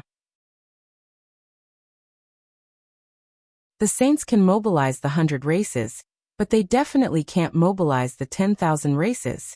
Since the 100 races have chosen to betray the heavenly courts and join the saints, then we don't have to be merciful. Let the 10,000 races deal with them. Great Emperor Ziwei said slowly as he glanced in the direction of the heavenly realm. The 100 races were not all of the heavenly realm. They were just a part of it. Moreover, not everyone in the heavenly realm was willing to be the lackey of the saints. There were many races that belonged to the 3 emperors. After thinking for a while, Haotian asked, what if they refuse? Refuse? Fellow Taoist, you have to know that this is the heavenly realm, our territory. Since they live here, they have to obey our rule. If they don't obey, what's the difference between them and the 100 races? Such people can't be left alive. Hearing this, Great Emperor Ziwei was silent for a long time before he said slowly, yes, those who obey us are our people. Those who don't obey us, what does that have to do with us? What right do they have to stay in the heavenly realm? Great Emperor of the South Pole also said. Yes, the 2 of you are right. It's the poor Wei who misunderstood. After listening to the 2 of them, Haotian seemed to have understood something. Then, an order jointly issued by the 3 emperors spread from the Lingxiao Palace, and spread throughout the heavenly realm. The 100 races of the Khanate realm had betrayed the heavenly court, and ordered the races of the heavenly realm to attack them together. As soon as this order was issued, the people of the heavenly realm immediately became anxious.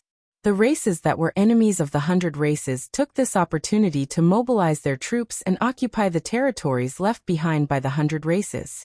As for the heavenly court, they mobilized the elites of the heavenly realm and formed an army. In a few days, they would go to the lower realm and conquer the 100 races of the Khanate realm that had betrayed them. As for the Khanate races that were unwilling to attack the 100 races of the Khanate realm, they were either chased out of the heavenly realm or dealt with together. From now on, the heavenly realm only needed one voice. That was the voice of the heavenly court. Putting aside the matter of the heavenly realm, the war at the border of the human territory gradually became more intense. This time, Great Ancestor Kuimping was determined to become enemies with the human clan. Not only did he mobilize hundreds of demon gods, but he also brought out the foundation of the North Sea Demon Clan. They were the elites of the North Sea Demon Clan from the ancient times. What were the elites of the North Sea Demon Clan? They were the elites of the Demon Clan from the ancient times. In the ancient times, only the most outstanding Tai Jingxian were qualified to become the elites of the Demon Clan. Not only did they have powerful cultivation techniques and divine powers, but they were also equipped with powerful Dharma treasures. They ranged from supreme-grade acquired cardinal treasures to Khanate spirit treasures. In the past, the vanguard sent by the demon race to attack the human race was known as the inferior demon soldiers. Each of them had the cultivation base of a primordial immortal, let alone the elites of the demon race who were even stronger. The weakest had the cultivation of Tai Jingxian, and the strongest had already stepped into the half-step Daluo realm. Moreover, these demon clans were all ancient demon clans. Since they were from the primordial demon clan, there was no doubt that they cultivated the Khanate Dao. After all, the ancient times were still the Khanate era, and there was no room for the postnatal Dao to survive. If one counted carefully, the elites of the North Sea Demon Clan had 1,000 half-step Daluo and 1,000,000 Tai Dao lords. At the peak of the North Sea Demon Clan, there were definitely more than these Demon Clan elites. There were even 100 million of them. However, no matter how capable Great Ancestor Kuimping was, it was impossible for him to hide 100 million North Sea elites in front of Dijun Tai. In fact, Great Ancestor Kuimping couldn't even keep 1,000,000 elites. Now, the reason why there were so many North Sea elites was because he had spent all these years nurturing them. To put it bluntly, excluding Daluo Jingxian, the strength of the North Sea Demon Clan was 30 to 40% of the human clan's strength. Even if they couldn't compare to the human clan strong, they were really too strong. The North Sea Demon Clan elites attacked the human clan. If not for the protection of the 9 states barrier, the human clan army would have been scattered by the demon clan army. In fact, with the current strength of the human clan, it wasn't impossible for them to gather 1,000,000 Tai Dao lords. However, even if they could, Feng Zichen couldn't let them fight the demon clan elites here. After all, the human clan's territory was too large, and there were too many places that needed to be guarded. Feng Zichen couldn't transfer too many experts to deal with the North Sea elites. Otherwise, the North Sea demon clan would be repelled, but the rest of the human clan would be in trouble. It was also because the war between the two clans had not entered the final stage. Otherwise, no matter how strong the North Sea demon clan elites were, it would be difficult for them to defeat the human clan. If the 500 Daluo Taoist priests of the human clan attacked together, they would be able to sweep everything away. Unfortunately, at this moment, the Daluo Taoist priests of the human clan and the Daluo Taoist priests of the demon clan could only confront each other and not attack. Otherwise, what awaited them would be the joint attack of all the great divine abilities of the primordial world. If hundreds of Daluo Taoist priests were to fight, their destructive power would be enough to cause irreparable damage to the primordial world. Therefore, in order to protect the primordial world, such a large-scale battle was not allowed to happen. Once violated, the entire world would suffer. Of course, this agreement only restricted the great divine abilities and the Daluo Taoist priests. It didn't bind the saints and the primordial chaos Dao Master, who could be stronger than them. Apart from that, when the great divine abilities and the Daluo Taoist priests were forced into a corner, they could also violate this agreement. That's right. If they were about to die or their clans were about to be destroyed, there was no need to abide by this agreement. They could fight with their lives on the line and perish together with their opponents. However, this was only allowed to happen under extreme circumstances. Under normal circumstances, the Daluo Taoist priests would not fight. In other words, unless the human clan was in a life-and-death crisis or the North Sea demon clan was about to be destroyed by the human clan, the Daluo Taoist priests of the two clans could only fight to the death. At other times, the Daluo Taoist priests could only serve as a deterrent, but they could not be used on a large scale. Just like the nuclear weapons of the later generations, their deterrence was more important than their practical use. They would not be used easily. The Daluo Taoist priests could not take action, and the human clan's forces were too scattered. It was really difficult to deal with the demon clan's elites in a short time. Feng Zichen could only try his best to draw out troops from other places of the human clan to stabilize the situation at the border. This would take time. Although the human clan's armies were large, they all had missions and could not be mobilized as and when Feng Zichen wanted. They needed to be carefully coordinated before they could draw out a portion of their forces to reinforce the border. After all, the human clan's current opponents were not just the demon clan. There were too many places where they needed to deploy troops. Fortunately, with the boundary of the Nine Province, the North Sea demon clan could not invade the human clan's territory and could only circle around outside. The human clan's army relied on the boundary of the Nine Province to make the North Sea demon clan suffer a lot and lose a lot of their strength. On this day, Feng Zichen was in the human emperor's palace thinking of a way to deal with the demon clan when he suddenly felt an extremely oppressive aura emerge from outside the human clan's territory. Surprised, Feng Zichen looked up and saw a giant claw that blotted out the sky. It reached down from the heavens and viciously slammed into the human clan's territory.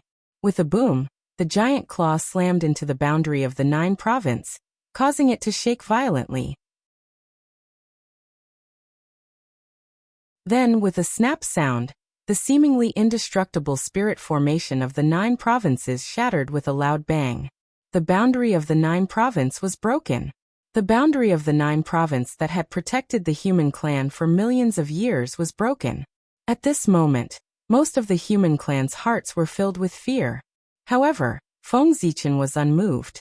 Looking at the giant claw that was slowly disappearing in the air, Feng Zichen said in an inexplicable tone, "Kuanpeng, you finally couldn't help but make a move." That giant claw was undoubtedly the work of the Kuanpeng Patriarch. Of course, it might not be the work of the Kuanpeng Patriarch. The boundary of the Nine Province of the human clan was maintained with the lives of the 9 great divine masters. It was not that Feng Zichen looked down on the Kunping patriarch, but with his current strength, he definitely could not break the boundary of the Nine Province unless he had a Khanate cardinal treasure. After all, the strength of the 9 great divine masters was not a bluff. It was real. They might not be a match for the Kunping patriarch one-on-one, but 9 against 1, they could definitely beat him to the ground. Even so, the Kunping patriarch still broke the boundary of the 9 province with one strike. It would be strange if there was no problem. There must be more than one saint helping him in secret. It was not that Feng Zichen was boasting, but with the strength of the boundary of the 9 province, it was impossible for the saint to break it in a short time without using the power of the Way of Heaven.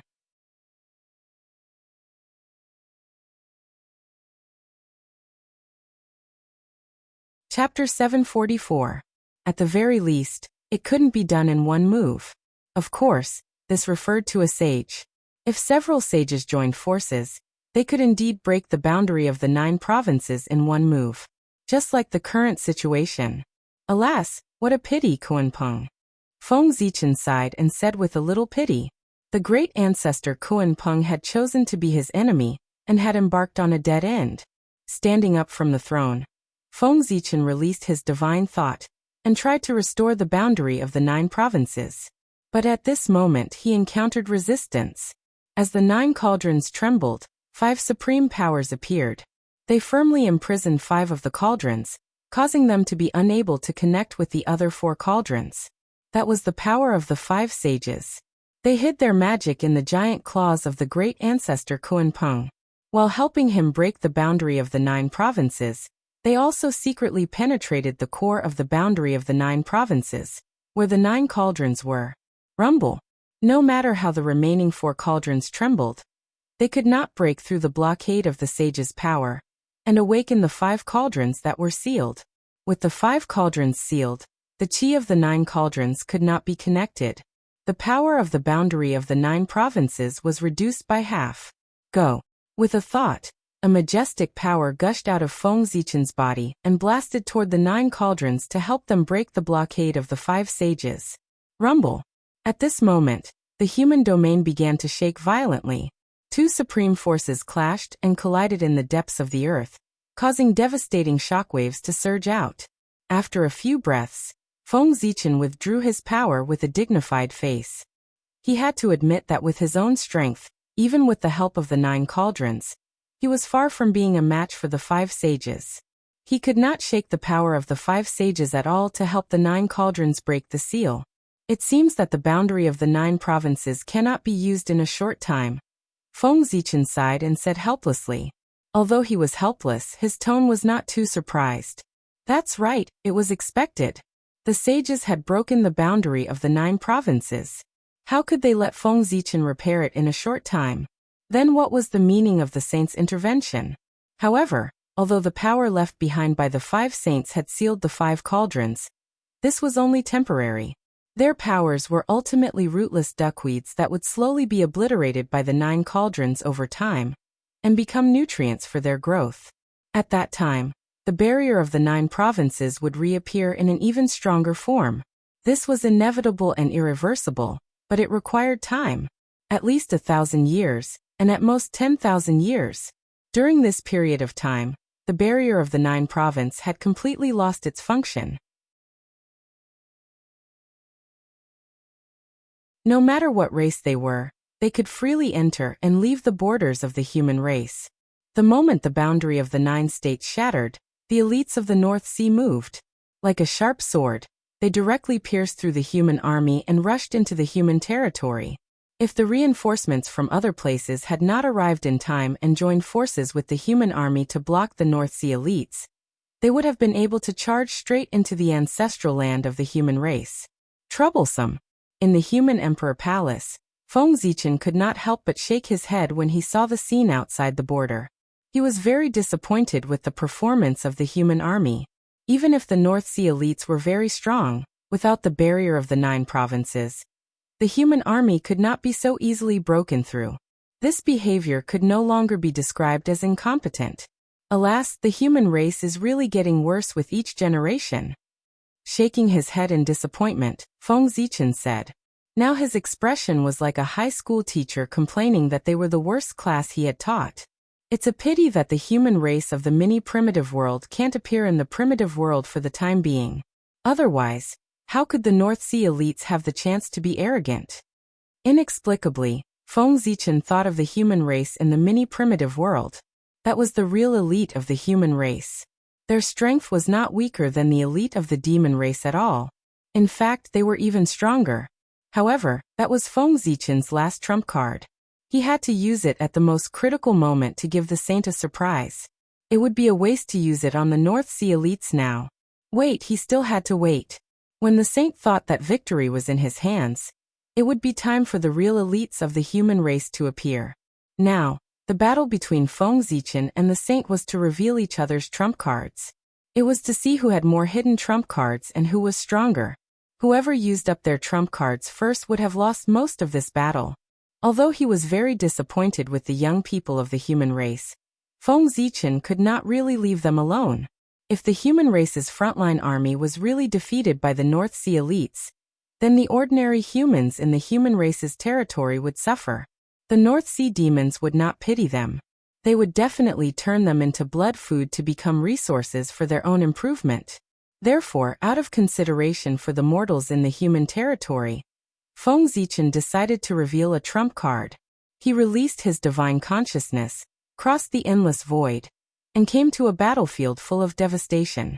Here, broken flags fluttered, the sky was stained with blood, there were traces of a great battle everywhere, and there were countless corpses on the ground. There were monsters, dragons, phoenix, humans, and so on. This battlefield was one of the main battlefields of the monster race's war against the humans in the ancient times. It could be said that apart from the battle in the human Dao imperial court, this was the most tragic battle. The battle was so tragic that not only did most of the experts of the three races and the human race die here, but even a great treasure of the human race was lost here. One could see a broken section of the city wall in the center of the battlefield. It was buried in the endless yellow sand, allowing the passage of time to sweep past it. Whoosh, a gust of wind blew past, stirring up sand and sand into the air, revealing the mottled section of the city wall. Silent desolation and tragedy were the first feelings that the section of the city wall gave off. It was like a book of history, recording the rise and fall of a race. This was the immortal dragon city, a great treasure of the human race in the past. It was said to be the strongest defense of the human race, protecting the stability of the human race. Unfortunately, that battle had been too tragic. Even the immortal dragon city, which was said to be indestructible, had been destroyed. The strongest defense of the human race still couldn't protect the human race in the end. Before the final battle between the human race and the monster race, it had been destroyed in that battle. Immortal Dragon City, we meet again. Feng Zichen said with nostalgia as he walked to the side of the Immortal Dragon City's ruins. The current Immortal Dragon City had long been destroyed beyond recognition. There was no trace of its former glory. However, Feng Zichen could feel that the spirit of the Immortal Dragon City was still there. The spirit of protecting the human race. The Immortal Dragon City's strength had never been its body, but its spirit of protecting the human race. This was because it was the physical manifestation of the human race's will. Back then, Feng Zichen had used his unparalleled abilities to extract the part of the human race's will that was related to protection and materialized it into the Immortal Dragon City, the supreme treasure of the human race. Why was the Immortal Dragon City called immortal? It was because of this. As long as the human race's will was not destroyed, the Immortal Dragon City would not be destroyed. Therefore, it was naturally called immortal. Although the Immortal Dragon City had been destroyed, as long as it was awakened and connected to the human race's will, it could instantly recover and become even stronger than before. Feng Zichen had come here today to awaken the Immortal Dragon City. It had been asleep for too long. It was time to wake up. Immortal Dragon City, the human race needs your protection again. So, wake up and continue to fulfill your mission to protect the human race. In front of the Immortal Dragon City, Feng Zichen cut his palm and dripped his blood onto the walls of the Immortal Dragon City. Rumble. As the Emperor's blood entered the immortal Dragon City's body, the remnants of the immortal Dragon City suddenly shook violently. Rays of divine light rose from its body and pierced through the void. Then, the battlefield shattered like a broken mirror. It turned into fragments that filled the sky and merged into the immortal Dragon City's body. In reality, there was no battlefield. Back then, the demon race had massacred the human race. In order to stop the advance of the demon race army, the human race experts had really given their all. They had burned their bodies and souls in exchange for a moment of invincibility. They had been able to stop the advance of the demon race slightly, so that the human race behind them could have a chance to escape. After the great battle, all the human race experts had turned into ashes. Even their weapons were not left behind. How could there be a battlefield left? The truth of the battlefield was nothing more than the immortal Dragon City's inability to forget the past. When it was on the verge of collapse, it had used its last bit of energy to project the battlefield. Now that the immortal Dragon City had awakened, the battlefield was naturally useless. It turned into energy and returned to the immortal Dragon City's body. Crack! As the battlefield shattered, Feng Zichen returned to the human emperor's palace. At this moment, he heard an earth-shattering dragon roar that reverberated through the entire eldritch universe. Roar! Amidst the dragon roar, a boundless divine dragon slowly appeared. Its gigantic body moved in the void, stirring up an endless storm, blowing away countless demons. Rumble! The divine dragon wriggled up and down, surrounding the human race's territory. Then, a divine light flashed and the divine dragon's figure disappeared. It was replaced by a winding great wall. It was vast and boundless, surrounding the entire human race's territory and protecting it firmly. It was like the most loyal warrior protecting its own people. Rumble! At the same time, the sky changed color. The will of the people Dao suddenly appeared, turning into endless divine light that supported the immortal Dragon City. It looked even more majestic. The strength of the immortal Dragon City was related to the human race's will. The stronger the human race's will to protect, the more powerful the immortal Dragon City would be. In ancient times, the human race was far from being as prosperous as it was today. The immortal Dragon City's power was comparable to that of the Daoyuo Taoist priests.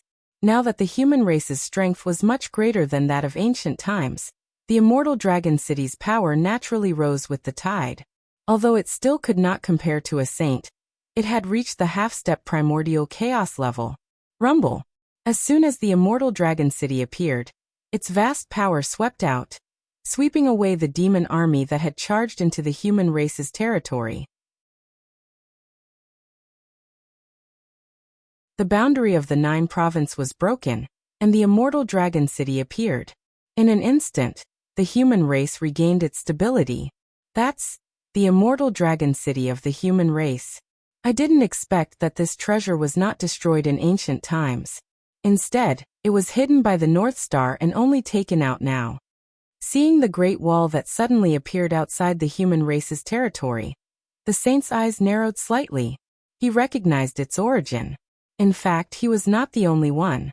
Every existence that paid attention to the demon race's massacre of humans in ancient times also recognized the origin of the immortal Dragon City.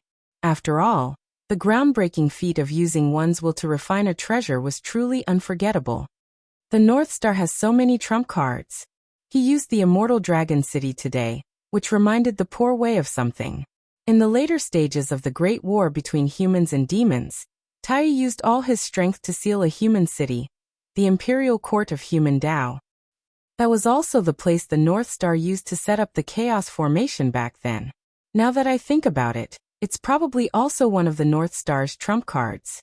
The Grand Pure One frowned as he looked at the restless Dragon City. He seemed to have thought of something and said slowly, "The Chaos Formation." Hearing this name, everyone's eyes narrowed involuntarily. The Imperial Court of Human Dao was nothing, but the Chaos Formation had left a deep impression on them. The Great Dao Divine Diagram, the endless Khanate Divine Light, the indomitable God-fiend phantoms that stood between heaven and earth, and the heavenly Dao's incarnation that made people tremble.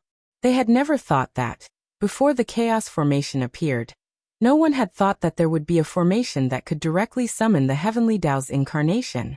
Little did they know that when the chaos formation summoned the heavenly Tao's incarnation, everyone was shocked. It was also at that moment that everyone had an indelible impression of the chaos formation. At the same time, the chaos formation became one of the three great formations of the primordial world.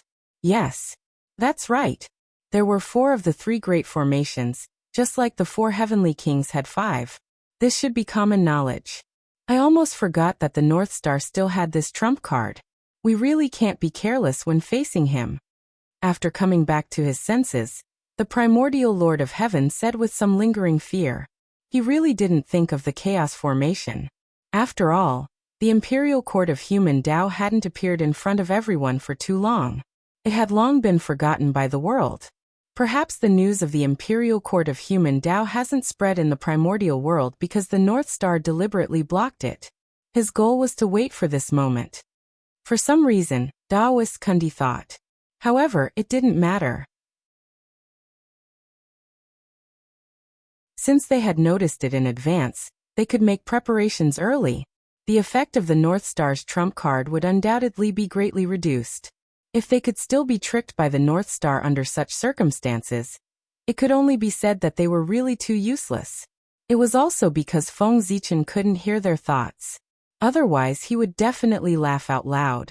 Feng Zichen wasn't surprised that the 5 saints could guess the imperial court of human Tao. However, it would be strange if they could guess what was inside. There was nothing to look forward to in the imperial court of human Tao. However, the humans inside were the surprise that Feng Zichen gave to the saints. They were also his greatest trump card. This was something that the saints would never have thought of. They would never have thought that there were millions of Tai Dao lords in the imperial court of human Tao.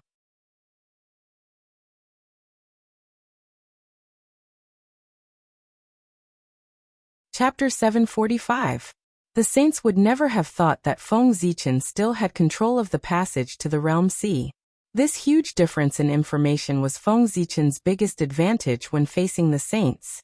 In the human emperor's palace, after Feng Zichen awakened the immortal dragon city, he called Feng Zichen and instructed him, Kangmang, take my sword and go to the 5th manor of the Longevity Mountain to visit the great deity Zhen Yuan.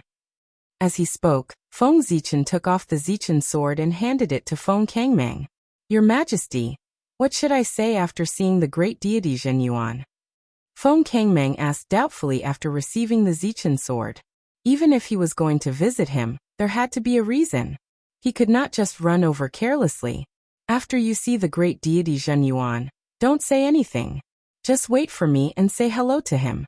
Then leave the Zichen sword behind and you can leave. Hearing this, Feng Zichen shook his head and continued to instruct. This, I understand. Although he did not understand, Feng Kangmang did not ask further. He bowed to Feng Zichen and hurriedly left for the Longevity Mountain. Kuan-Peng, your death is coming. Looking in the direction where Feng Kangmang left, Feng Zichen said slowly. The purpose of letting Feng Kangmang go to the Longevity Mountain to visit Zhen Yuanzi was naturally to use him to kill the great deity Kuan-Peng. With the great Tao oath, it was naturally very easy for Feng Zichen to kill the great deity Kuan-Peng. But why did he have to do it himself? Killing the great deity Kuan-Peng directly was simple, but it could not maximize the benefits. However, if Zhen Yuanzi killed the great deity Kuan-Peng, the result would be completely different. At this juncture, if Zhen Yuanzi killed the great deity Kuan-Peng with the Zichen sword, he would not be able to explain his relationship with the human race even if he had mouths all over his body. They would definitely be classified as part of the human race by the saints and the other great divines. As long as Zhen Yuanzi killed Kuan-Peng, he would be bound to the human tribe from now on. This was also Feng Zichen's goal.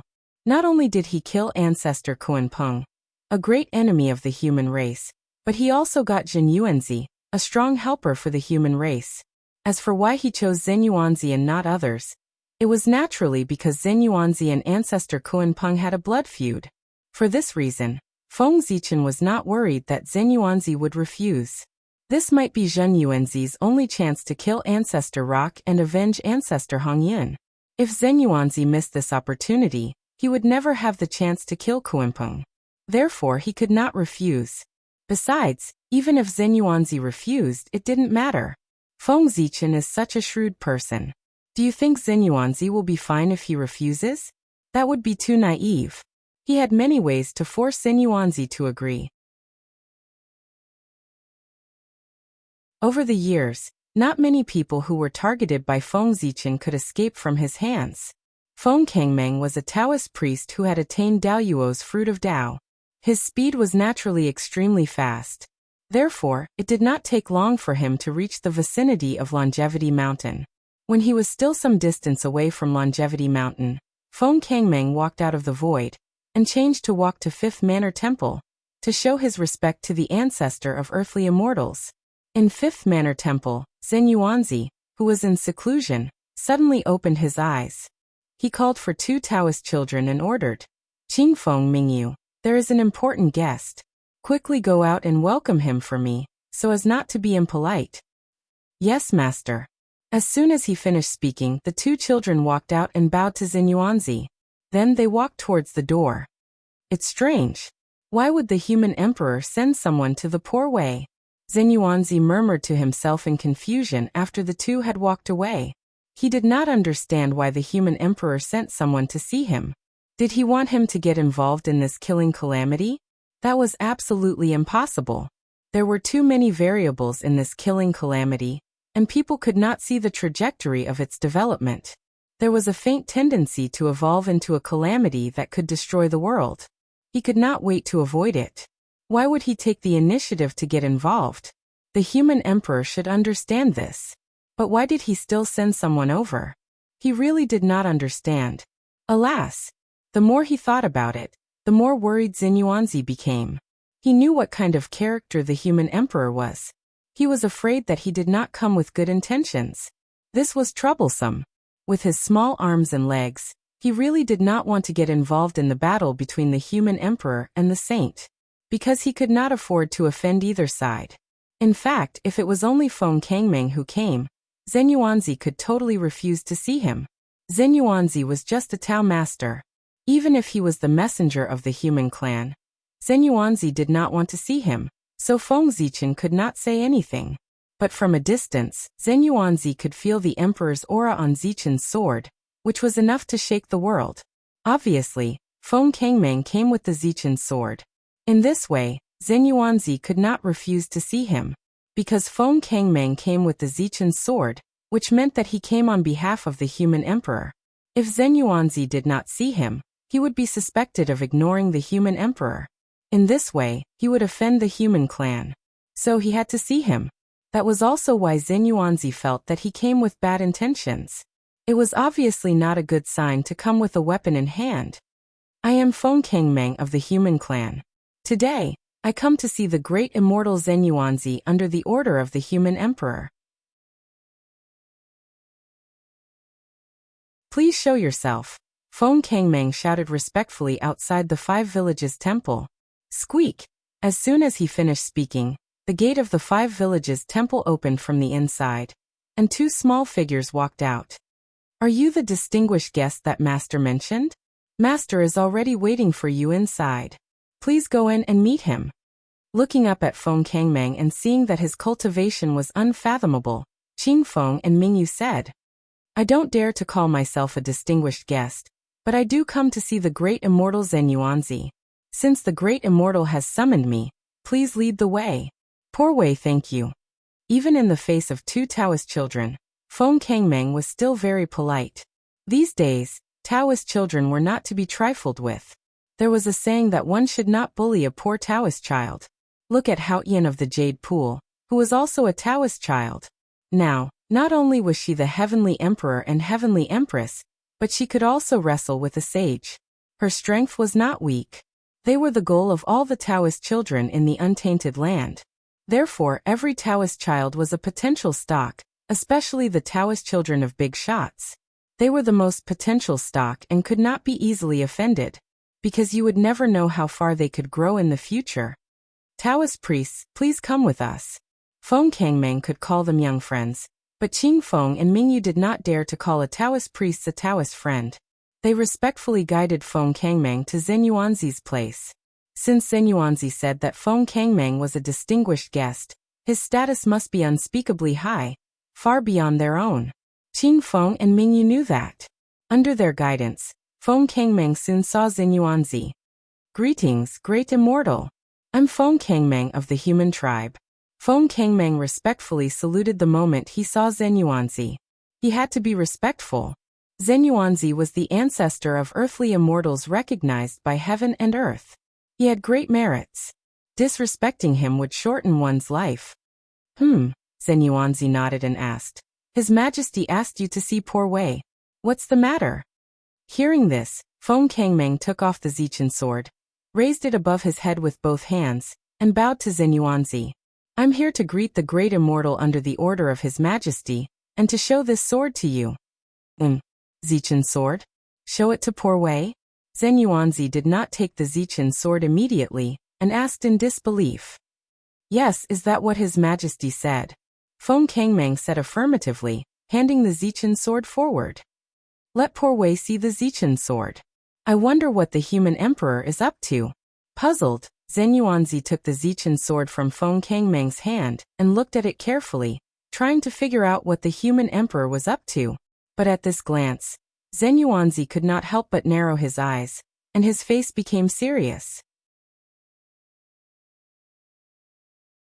Because at the moment when the purple imperial sword was in his hand, Zenyuanzi actually saw the scene of ancestor Kuanping being killed by his sword from the purple imperial sword. But how could this be possible? He was clear about his own strength, and he was not clear about ancestor Kuanping's strength, but he knew that ancestor Kuanping was not much weaker than him, or even a little stronger.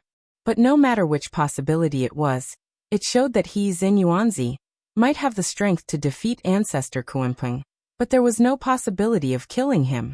But why did Zichen's sword show the scene of him killing ancestor Kuanping? With Zenyuanzi's strength, he could naturally distinguish between the real and the illusory. Therefore, he was very sure that the scene on Zichen's sword was not an illusion, but a scene from the future. That was to say, in the future, Zenyuanzi killed ancestor Kuanping with a sword. But this was impossible. For a moment, Zenyuanzi's Taoist heart was in a mess, completely disturbed by the scene that suddenly appeared on Zichen's sword. After a long while, Zenyuanzi came back to his senses and realized where the problem was. With his current strength, there was absolutely no possibility of killing ancestor Kuanping. The problem was with the sword. And that sword was Zichen's sword. This meant that he, who originally did not have the ability to kill ancestor Kuanping, had the strength to kill ancestor Kuanping after picking up Zichen's sword. With this thought in mind, Zenyuanzi looked at Zichen's sword again. However, at this moment he looked more carefully, almost pouring all his mind into it. Boom! Through the layers of fog, in that trance, Zenyuanzi seemed to see a transparent thread extending from Zichen's sword, and falling on ancestor Kuanping's body. This was the karma thread. It was this thread that gave Zichen's sword the ability to kill ancestor Kuanping. That was to say, any powerful person, as long as he held Zichen's sword, had the ability to kill ancestor Kuanping. This was given to Zichen's sword by Feng Zichen. Before Zichen's sword was taken out, Feng Zichen engraved his power of the Great Way on Zichen's sword, so that it had the ability to kill ancestor Kuanping. That was not the karma of the Way of Heaven, but the karma of the Great Way. Ancestor Kuanping had nowhere to hide, so he could only fulfill his oath. Of course, did you think that was the end? That was not impossible. If the karma of the Great Way could be erased so easily, then it did not deserve to be called the karma of the Great Way. The death of ancestor Kuanping was not the end of everything, but the beginning of his suffering. The karma of the Great Way would always entangle him. Even if he returned from his sleep, it would still be attached to him. This meant that unless ancestor Kuanping chose to abide by the agreement between himself and Feng Zichen, his life and death would always be in the hands of Feng Zichen. As long as he wanted, he could end ancestor Kuanping's life at any time like now. Signing a contract with Feng Zichen was the beginning of the misfortune of ancestor Kuanping's life. He had already been tied to Feng Zichen's ship, but he still did not know it. Holding Zichen's sword, Zenyuanzi understood Feng Zichen's plan at the first time. He wanted to kill ancestor Kuanping with his own hands, and take this opportunity to tie him to the human race. This was an open conspiracy without any concealment. Everything was clearly placed in front of Zhen Yuanzi for him to choose. But could he refuse? Even if he knew that Feng Zichen had bad intentions, Zhen Yuanzi could not refuse. As Feng Zichen had guessed before, this might be the only chance for Zhen Yuanzi to kill ancestor Kuanpeng. In order to take revenge, he had no choice. Putting away Zichen's sword, Zhen Yuanzi turned to Feng Kangmeng and said, "Poor Wei has understood the meaning of your emperor. Go back and tell him that Poor Wei has agreed." After that, Zhen Yuanzi waved his hand and called Qing Feng and Mingyu.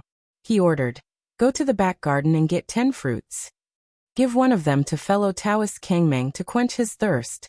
Let him take the remaining 9 and give them to the emperor as a thank you gift from Poor Wei." After that, Zhen Yuanzi directly left with his hands behind his back. The whole process was done in one breath, leaving no chance for Feng Kangmeng to reply. "Fellow Taoists on Mount Kunlun, Poor Wei did not want to be your enemy, but you forced Poor Wei. Since you have chosen to cooperate with Kuanpeng, you are destined to be the enemy of Poor Wei. Forget about the 3 pure ones, but the 2 Taoists in the West can also cooperate with Kuanpeng so calmly. This is really infuriating. Do they really not care about fellow Taoist Hongyan at all? After all, fellow Taoist Hongyan was killed by that bastard Kuanpeng. Not only did they not want to take revenge for fellow Taoist Hongyan, but now they are even talking and laughing with the murderer who killed her. They are really worse than beasts." In the depths of Wuzhuang Taoist Temple, where Zhen Yuanzi had set up clothes for ancestor Hongyan, came Zhen Yuanzi's angry scolding. After knowing that the sage had cooperated with ancestor Kuanpeng, he was really angry. He kept cursing Jian and Zhuanti. At this moment, he had completely given up on the 2 of them, and no longer had any hope. It was impossible to count on the 2 of them to resurrect fellow Taoist Hongyan in this life. Even until today, there was still no sign of ancestor Hongyun's return. This could be related to them, and they were secretly obstructing him.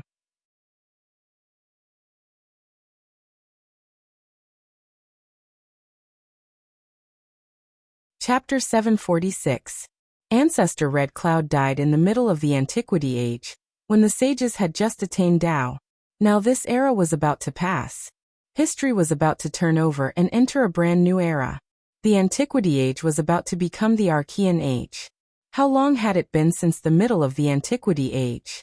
Tens of millions of years? Billions of years? Zhen Yuanzi was not sure, but he knew that it was definitely an extremely long period of time. Even so, such a long period of time had passed. An entire era, but there was still no sign of Ancestor Red Cloud returning. This was obviously illogical.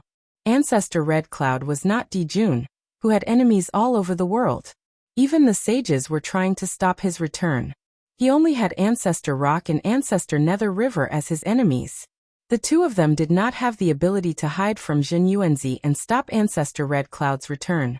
Under such circumstances, Zhen Yuanzi had worked hard for an entire era, but there was no result. Ancestor Red Cloud's real spirit was still dead. There was no sign of him returning. At this point, even if Zhen Yuanzi did not want to believe it, he had to admit that there was someone stronger than him who was secretly stopping Ancestor Red Cloud's return. There were not many people stronger than Zhen Yuanzi in the Eldritch world. The range was easy to pinpoint. There was an 80% chance that the sages were secretly involved. Among the 6 sages, Zhen Yuanzi could not think of anyone else other than the 2 sages, Zhen Yuanzi and Zhuanti. They owed Ancestor Red Cloud too much karma. They could either return Ancestor Red Cloud the position of a sage, or give him a primordial treasure each. This was the only way to end the karma between them. There was no other way. However, even if the 2 sages of the West were willing to pay such a price to repay Ancestor Red Cloud, they could not afford it. In order to get rid of this karma, the best way was to prevent Ancestor Red Cloud from ever returning. As long as Ancestor Red Cloud no longer existed, the karma would naturally cease to exist. Therefore, no matter how hard Zhen Yuanzi tried, he could not revive Ancestor Red Cloud. The 2 sages of the West would not allow it. A long time ago, Zhen Yuanzi thought of this possibility. However, he did not want to believe it or confirm it. Because once he confirmed his guess, it would mean that Ancestor Red Cloud had no hope of returning. For the hope in his heart, Zhen Yuanzi chose to deceive himself, unwilling to accept the cruel truth. As time passed, the resurrection of ancestor Hong Yin became a knot in his heart. It had even dragged down his cultivation, causing his cultivation progress to be somewhat slow in recent years. Of course, if this knot could be untied, it meant that Zhen Yuanzi was not far from breaking through the realm of Daluo Jingxian. However, with Zhen Yuanzi's power, it would be impossible for him to revive ancestor Hong Yin under the combined suppression of the two from the west. However, the appearance of Feng Zichen gave Zhen Yuanzi a chance to turn things around. First of all, Feng Zichen used Zichen's sword to tell Zhen Yuanzi that he had the ability to help him kill ancestor Kuanping and avenge ancestor Hong Yun. Secondly, Feng Zichen's arrival made Zhen Yuanzi see another possibility. The other possibility of reviving ancestor Hong Yun. Yes, it was true that he could not deal with the two Western saints alone, but he could also find help. Feng Zichen. This was Zhen Yuanzi's best choice. After all, he was one of the few experts in the untainted land who could stand shoulder to shoulder with the sages. At the same time, like Zhen Yuanzi, he had a blood feud with the two Western saints. Moreover, Feng Zichen's power was not weaker than the two Western saints. This was not Zhen Yuanzi's guess, but Feng Zichen's real battle record. After all, he had fought against 3 sages by himself. If he could get the help of Feng Zichen, then the matter of ancestor Hong Yun's return would be settled. That was why Zhen Yuanzi chose to accept Zichen's sword. Otherwise, did he really think that Zhen Yuanzi would sell himself to the human tribe just because of ancestor Kuanping's life? This was obviously impossible. In Zhen Yuanzi's heart, killing ancestor Kuanping was not worth mentioning compared to reviving ancestor Hong Yun. Killing ancestor Kuanping was of no use except to vent his anger. Zhen Yuanzi was one of the few great mediums in the untainted land. He could not sell himself to the human tribe just to vent his anger. There must be a deeper reason. He wanted to borrow Feng Zichen's hand to revive ancestor Hong Yun. He had already sold himself to the human tribe. Feng Zichen could not help him. Even if he did not want to help, he had to. Otherwise, who would dare to rely on the human tribe in the future? This time Zhen Yuanzi and Feng Zichen were using each other. However, overall, Feng Zichen had profited. After all, reviving ancestor Hong Yun was part of his plan to deal with the two saints Zhuanti. Taking advantage of this opportunity, Zhen Yuanzi, a future Zenith Heaven Golden Immortal of the origin, was Feng Zichen's gain no matter how he looked at it.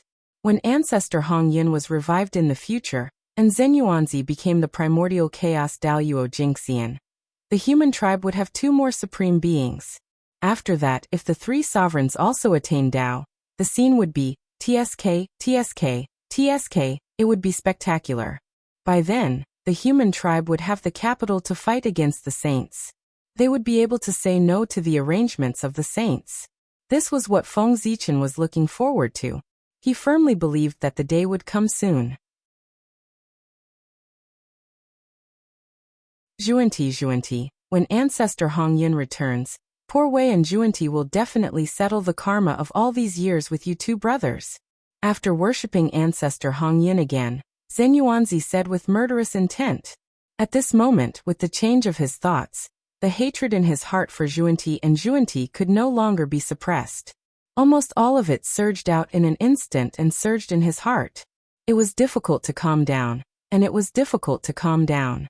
Only the blood of the 2 could wash it away. Fortunately, the sage had lost the ability to deduce the divine mystery. Otherwise, Zhen Yuanzi's current actions would have been sensed by the 2 sages, Zhenin and Zhuanti, and unknown troubles would have arisen. After a long time, Zhen Yuanzi suppressed the murderous intent in his heart. Then he carried Zichen's sword and went to the quiet room to cultivate in seclusion. This was the prelude to killing. In Zhen Yuanzi's current state, it was not good to directly find trouble with ancestor Kuanping. Therefore, he had to go to the quiet room to meditate for a while to adjust his state of mind. In addition, revenge was a very sacred thing. He needed to make all the preparations and kill ancestor Kuanping at the best time. For example, on the day ancestor Red Cloud fell, killing ancestor Kuanping on this day was the final sacrifice to ancestor Hong Yun. Your Majesty, Zichen's sword has been accepted by the Great Immortal. In addition, the Great Immortal asked me to tell Your Majesty that he has understood your intention, and he agrees. In the Human Emperor Palace, Feng Kangmeng, who had returned from Longevity Mountain, reported to Feng Zichen. At the same time, he did not forget to offer the 9 ginseng fruits. Oh yes, Your Majesty, these 9 ginseng fruits are a gift from the Great Immortal. Feng Kangmeng took out the ginseng fruits that Qing Feng and Mingyu had given him. Yes, you did well. You can keep the ginseng fruits, or you can give them to whoever you like, or you can keep them for yourself. Anyway, just treat them as your reward for this task. Feng Zichen nodded and praised. As for the ginseng fruits, they were useless to him. He might as well give them to Feng Kangmeng. Yes. After accepting the ginseng fruits, Feng Kangmeng got up and left. Ancestor Kuenpeng, let's see if you can die this time. Feng Zichen turned his head to look at the North Sea and sneered. At least 100 years, or at most 1,000 years, Ancestor Kuenpeng would definitely die. Time passed quickly. In the blink of an eye, 130 years had passed. And this day, according to the time in the heaven realm, was the death anniversary of Ancestor Hongyan. Boom. On Longevity Mountain, a violent wave suddenly rose, shaking the entire untainted land. Then the ancestor of Earth Immortals, Zhen Yuanzi, who had not moved for a long time, walked out of Longevity Mountain with a shocking murderous intent and headed toward the North Sea. Kuenpeng, it's time for you to pay with your life for fellow Taoist Hongyan. His cold voice reverberated between heaven and earth, waking up countless great divine ability users from their stupor. That's Brother Zhen Yuanzi's voice. What is he doing? Is he going to attack Ancestor Kuenpeng at this moment? After waking up from their seclusion, everyone looked in the direction of Longevity Mountain in shock and doubt. A battle of life and death between great mediums was not a small matter. Moreover, it was at this crucial moment. Ancestor Kuenpeng had just received the support of the sage, and was preparing to fight with the human emperor, to seize the position of the Emperor of Earth. Now that he was full of himself, it was unwise for Zhen Yuanzi to choose to fight with him at this moment. In addition, during the cultivation tribulation, although it was the best time to take revenge, it was the first time that such a vendetta between great mediums had happened. It was beyond the scope, it was really beyond the scope. It was already a big deal that Daoyuo Jingxian was involved in the cultivation tribulation. But there were actually top great mediums in the world who took the initiative to enter the cultivation tribulation. What was he doing? Did he think that the situation was not chaotic enough, and the power of the cultivation tribulation was not strong enough? Did he want to add fuel to the fire? At this moment, the most anxious ones should be the 5 sages on Kunlun Mountain. Zhen Yuanzi suddenly attacked Ancestor Kuenpeng, which really caught them off guard. Why did Zhen Yuanzi suddenly want to make a move against old Ancestor Kuenpeng without any rhyme or reason? He had endured for countless years. Why couldn't he bear it at this moment? Without the ability to deduce the mysteries of heaven, even the sages could not know everything. Therefore, they did not know that Feng Zichen had sent Feng Kangmeng to Longevity Mountain. Damn it, we can't let fellow Taoist Zhen Yuanzi attack Kuenpeng. Otherwise, whether we win or lose this battle, it will affect our plan. Saint Juanti said with a gloomy face. As long as Zhen Yuanzi attacked Kuenpeng, Kuenpeng would not be able to show up in a short time. How could a battle between great mediums of the same level be decided without hundreds or thousands of years? It would be even more difficult to determine life and death. Unless they had overwhelming strength, they could only rely on time to slowly wear them down. But at this critical moment when the demon clan was attacking the human clan, how could Ancestor Kuenpeng not show up for a long time? It would not take many years. As long as Ancestor Kuenpeng did not show up for 1,000 years, the morale of the North Sea Demon Clan would be completely destroyed. It would not be a matter of time before they were defeated by the human clan. Therefore, Zhen Yuanzi could not fight Ancestor Kuenpeng, at least not now. Zhen Yuanzi was very popular in the Untainted Land. Therefore, seeing that he was stupid at this time, and wanted to attack Kuenpeng to destroy the saint's plan, everyone showed up to persuade him. Fellow Taoist Zhen Yuanzi, please think twice. It's unwise to fight Kuimping now. That's right. Now that the general trend is with him, you'd better avoid him. In everyone's opinion, if Zhen Yuanzi went to kill ancestor Kuimping now, there was no other possibility other than asking for humiliation. Not to mention whether the saint would help, the hundreds of demon gods of the North Sea demon clan would join forces and attack Zhen Yuanzi together with Kuimping. It would be enough for him to suffer. Everyone was worried that Zhen Yuanzi would fail to take revenge and lose face, so they persuaded him to go back. It could be seen that Zhen Yuanzi was very popular. If it were others, how could they persuade him? It was good enough that they did not laugh at him. Poor Wei appreciates your kindness, fellow Taoists. But to avenge fellow Taoist Hongyan has become my obsession. If I can't do it, I'm afraid that poor Wei won't be able to go any further. Therefore, fellow Taoists, please return. I have no room to turn back. Now this is the only chance for poor Wei. If I miss it, I'm afraid there won't be a second chance. Zhen Yuanzi shook his head and said, how could he, who had made up his mind, be swayed by a few words from outsiders? Today, he had to kill Kuimping. Alas! Seeing the firmness in Zhen Yuanzi's eyes, everyone knew that he had made up his mind. Therefore, they did not persuade him but followed him silently. They thought that with them following fellow Taoist Zhen Yuanzi, even if Kuimping won, he would not dare to go too far. Anyway, with them here, fellow Taoist Zhen Yuanzi's life would be saved anyway. At most, he would lose some face, which should not be a big deal. Seeing the crowd following him silently, Zhen Yuanzi could not help but be moved. What was the spirit of brotherhood? This was it. It had to be said that Zhen Yuanzi knew how to conduct himself. They were all famous good people in the untainted land. When ancestor Hongyan was in danger, they chose to stand by and watch. When Zhen Yuanzi was in danger, they showed up one after another and stood by him silently. This was the difference in conduct. If ancestor Red Cloud was half as capable as Zhen Yuanzi, then he would not have fallen into such a state. Seeing that the crowd did not persuade Zhen Yuanzi but followed him to the North Sea, the saint had no choice but to persuade him to go back. Fellow Taoist Zhen Yuanzi, please wait. Before he arrived, Saint Juanti's voice came from afar. However, Zhen Yuanzi turned a deaf ear to his voice, as if he did not hear him at all, and continued to walk forward. Seeing that Zhen Yuanzi ignored him, Taoist Juanti felt embarrassed and appeared in front of him in a flash. You're tuning into the Echoes of the Heart YouTube channel. Don't forget to subscribe and join us on this journey to catch the most captivating stories.